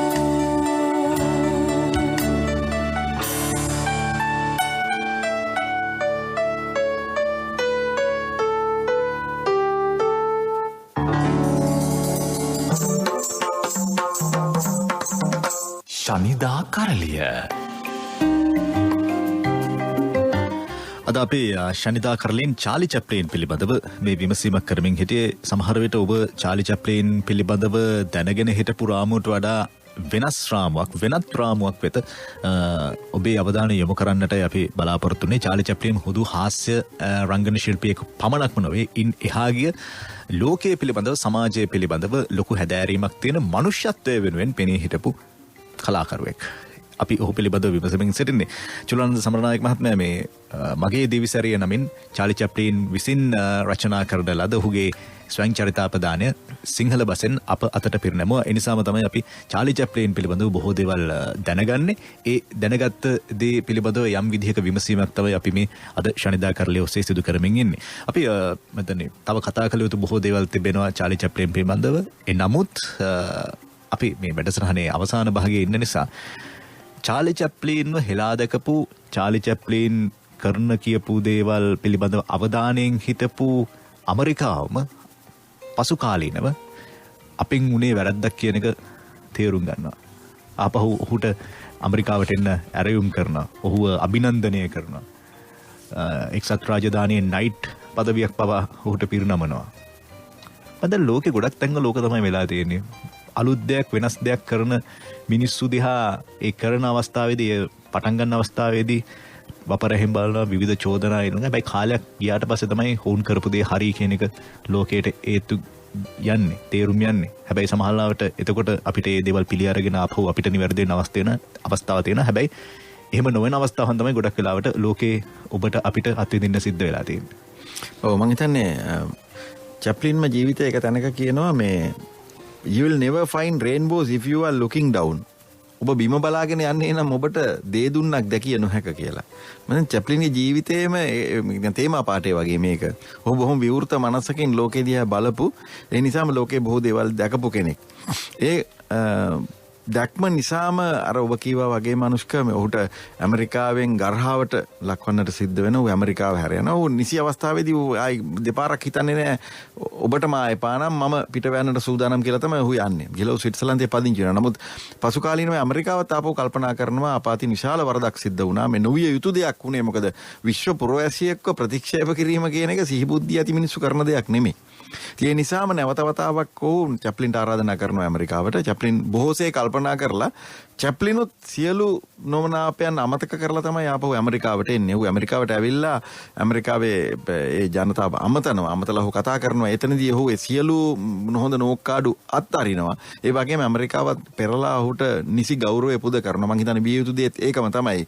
හැබැයි ඉතින් ඒ ගෞරවය රාජ්‍ය මට්ටමින් ලැබුණත් නොලැබුණත් රටක් හැටියට ඇමරිකාව චැප්ලින් පිළිගත්තත් නොගත්තත් ඒ වෙනුවට චැප්ලින් ලෝක පුරවැසියෙක් බවට පත් වෙලා ඉවරයි. ඒ එකම 1976 මට මතක හැටියට එංගලන්තයෙන් ඔහුට නයිට් පදවියක් පිරිනමනවා. හැබැයි නයිට් පදවිය පිරිනමන අවස්ථාව වෙනකොට 1977 චැප්ලින් මිය යන්නේ. ඒ වන විට ඔහුගේ ශාරීරික සෞඛ්‍යය බොහෝසේ පිරිහෙමින් තිබුණේ. ඒ වන විට චැප්ලින් රෝදපුටුවෙන් තමයි යමින් හිටියේ. හැබැයි මතක තියාගන්න ඕනේ දැන් මේ රෝදපුටුවෙන් යන චැප්ලින් ඒ වන විටත් පවුලේ විවිධ එකමුතුවලදී තමන්ගේ දරුවන් ඉදිරිපිට ඉතාමතර පරණ හාස්‍යෝත්පාදක හාස්‍ය මැවීමට හැකි පුරුෂයා බවට නැවත පත් වෙනවා. හැබැයි චැප්ලින් මේ නයිට් පදවිය ලබා ගන්නට ගිය විට දැන් සාමාන්‍ය සම්ප්‍රදාය තමයි නයිට් පදවිය පිරිනමන විට රජන ඉදිරිපිට ධන නමා තමයි ඒ බාරගන්නේ. නමුත් චැප්ලින්ට ඒ ගෞරවය පුදන්නට අවස්ථාවක් ලැබෙන්නේ නැහැ. ඔහු රෝදපුටුවේ ඉදිරිපිට නිසා ඔහුට මට මතක හැටියට රෝදපුටුවේ ඉඳිමින්ම තමයි ඔහු ඒ සම්මානය ලබා ගන්නේ. ඉතින් ඔහු අර මං කලින් කීවා වගේම තුන්වෙනි පන්තියේ මගියෙක් හැටියට ගිය යාත්‍රාවේම නැවත පළවෙනි පන්තියේ මගියෙක් හැටියට සම්මානිත පුරවැසියෙක් හැටියට එංගලන්තයට පැමිණ ලෝකයේම පිළිගත් පුද්ගලෙක් බවට පත් වෙලා ලෝකයේ විශිෂ්ට නායකයන් ඇසුරු කරමින් විවිධ කලාකරුවන් විවිධ දාර්ශනිකයන් චින්තකයන් ඇසුරු කරමින් ඒ වගේ විවිධ දේශපාලනඥයන් ඇසුරු කරමින් විවිධ කලාකරුවන් ඇසුරු කරමින් තමන්ගේ නිර්මාණ දායාදයන් ලෝකයට තිලින කරලා ඒ වගේම තමන්ගේ ජීවිතවල විවිධ හැලහැප්පීම් වලට බඳුන් වෙමින් විවිධ අපහාස උපහාස විඳිමින් ඒ මැදින් තමන්ගේ ජීවිතය ගොඩනගාගෙන මං හිතන්නේ ලෝකේ අපිට දායාද කරපු වටිනාම දේ තමයි 70කට අධික සිනමා නිර්මාණ මං හිතන්නේ චැප්ලින්ගේ නිර්මාණ බොහොමයක් මේ වෙද්දි තා පහසුවෙන් අපිට බාගත කරගෙන නරඹන්නට පුළුවන්. ඔහුගේ ප්‍රමුඛ සිනමාපට සියල්ලම වාගේ පුළුවන්. ඔහුගේ මා දන්නා තරමින් නම් එකම එක සිනමාපටයක් විතරයි සංරක්ෂණය වී නැත්නම් අනිත් සියලුම සිනමාපට සංරක්ෂණය වෙලා තිනවා. චැප්ලින් අති දක්ෂ වයලින් වාදකෙක්. නිසා ඔහු පිළිබඳව අපිට කියවන්නට බොහෝ දේවල් තියෙනවා. ඉතින් මං හිතන්නේ මම කලේ එක්තරා ප්‍රවේශයක් පමණයි. මොකද මං හිතනවා මගේ ජීවිතේ මං වඩාත්ම ඇලුම් කරන කාර්යයක් හැටියට මට වයස මං හිතන්නේ මට අවුරුදු 3ක පමණ කාලයක් ගත වුණා මේ පරිවර්තනය සිදු කරන්නට. මොකද මං ඉතා වෙහෙසක් දරපු ඉතා විශාල කාලයක් ගත්තු නිර්මාණය තමයි මේ. පිටු ගණනත් විශාලයි. නමුත් මං ඉතාමත්ම තෘප්තිමත් මේ පරිවර්තනය පිළිබඳව සහ මං හිතනවා මේක මීට වඩා කියවීමට ලක් විය යුතු කෘතියක් කියලා. විශේෂයෙන්ම කලා ක්ෂේත්‍රයේ ඉන්න රූපණ වේදිනියන් ඒ වගේ විවිධ කටයුතු වල නිරත වෙන්නන් අවම වශයෙන් චැප්ලින් චරිතාපදානය කියවිය යුතුයි කියලා මම විශ්වාස කරනවා. ඊට අමතරව අපි කාගේත් පොදු දැනුමට පොදුවේ චරිත කතා කිරීම වැදගත් වෙනවා වගේම මේ මහා පුරුෂයාගේ මේ ජීවිතය පිළිබඳ කියවීම මං හිතන්නේ අපේ ජීවිතයට බොහෝ දේවල් එකතු කරාවේ. චරිතාපදාන කියවීම තුළින් අප ඔවුන්ගේ ජීවිත එලෙසින්ම අපි ආදර්ශයට ගන්නවාද? ඔවුන් ගොඩනැගුණු තැන්, ඔවුන් නිවැරදි වුණු තැන් අපි ආදර්ශයට අරගෙන ඔවුන් වැරදුණු තැන් මොනවද කියන එක අපි කල්පනා කළා. එතනට අපි නොයා ඔවුන්ගෙන් ගත යුතු දේ පමණක් අපේ ජීවිතවලට ළඟා කරගන්න පුළුවන් නම් ඒක තමයි වඩා වැදගත් වෙන එක.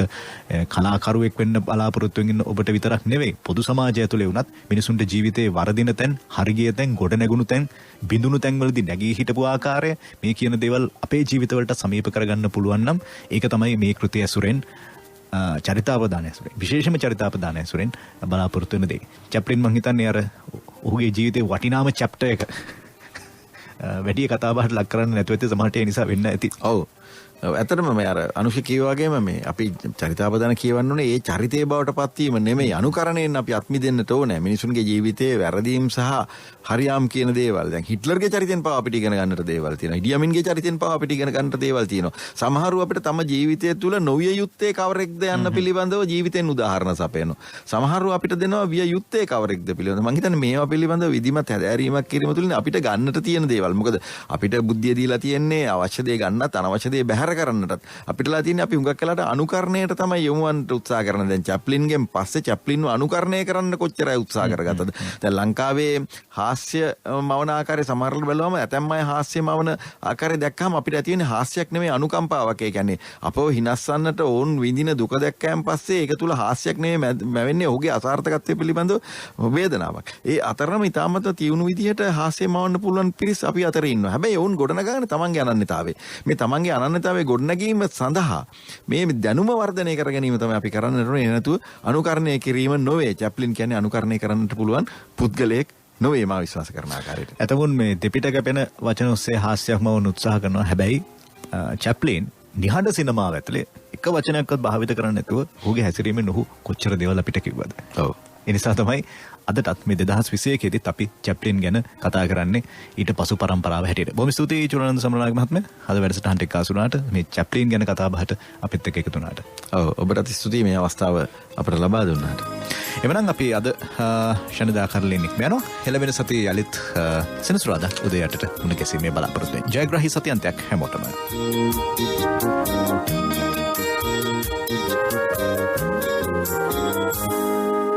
ඇතිදේ ඇති සැටියෙන් ලොව දකින මිනිස්සු ලදදේ සිත සතුටින් විඳ වෙසෙන මිනිස්සු ඇතිදේ ඇති සැටියෙන් ලොව දකින මිනිස්සු ලදදේ සිත සතුටින් විඳ වෙසෙන මිනිස්සු පොළවේ නිහිසයනේ ගොඩ නැගූ මිනිස්සු කරුමේ කිම වඳ වෙන හිරු සදිසි මිනිස්සු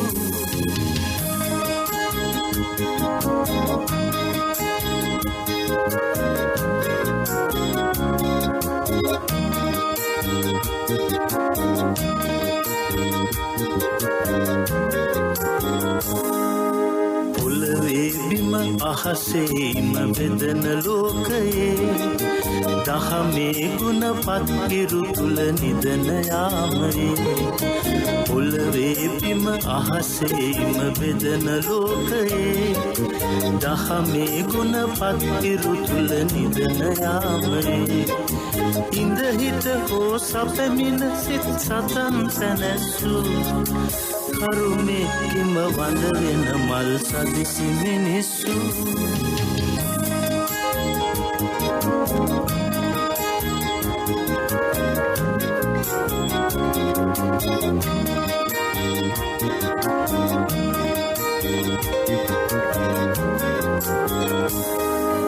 ඉතිරී ගිය ඉසුරින් නිතු වැසුණු කාලයේ දිවියේ දුක විඳිනා දන නුදුටු ලෝකයේ ඉතිරී ගිය ඉසුරින් නිතු වැසුණු කාලයේ දිවියේ දුක විඳිනා දන නුදුටු ලෝකයේ සිත කවිසේ ළඟ සිට සිත් සතන් සැනසූ කරුමේ කිම වඳ වෙන සඳු සදිසි මිනිස්සු කරුමේ කිම වඳ වෙන හිරු සදිසි මිනිස්සු කරුමේ කිම වඳ වෙන මල් සදිසි මිනිස්සු කරුමේ කිම වඳ වෙන සඳු සදිසි මිනිස්සු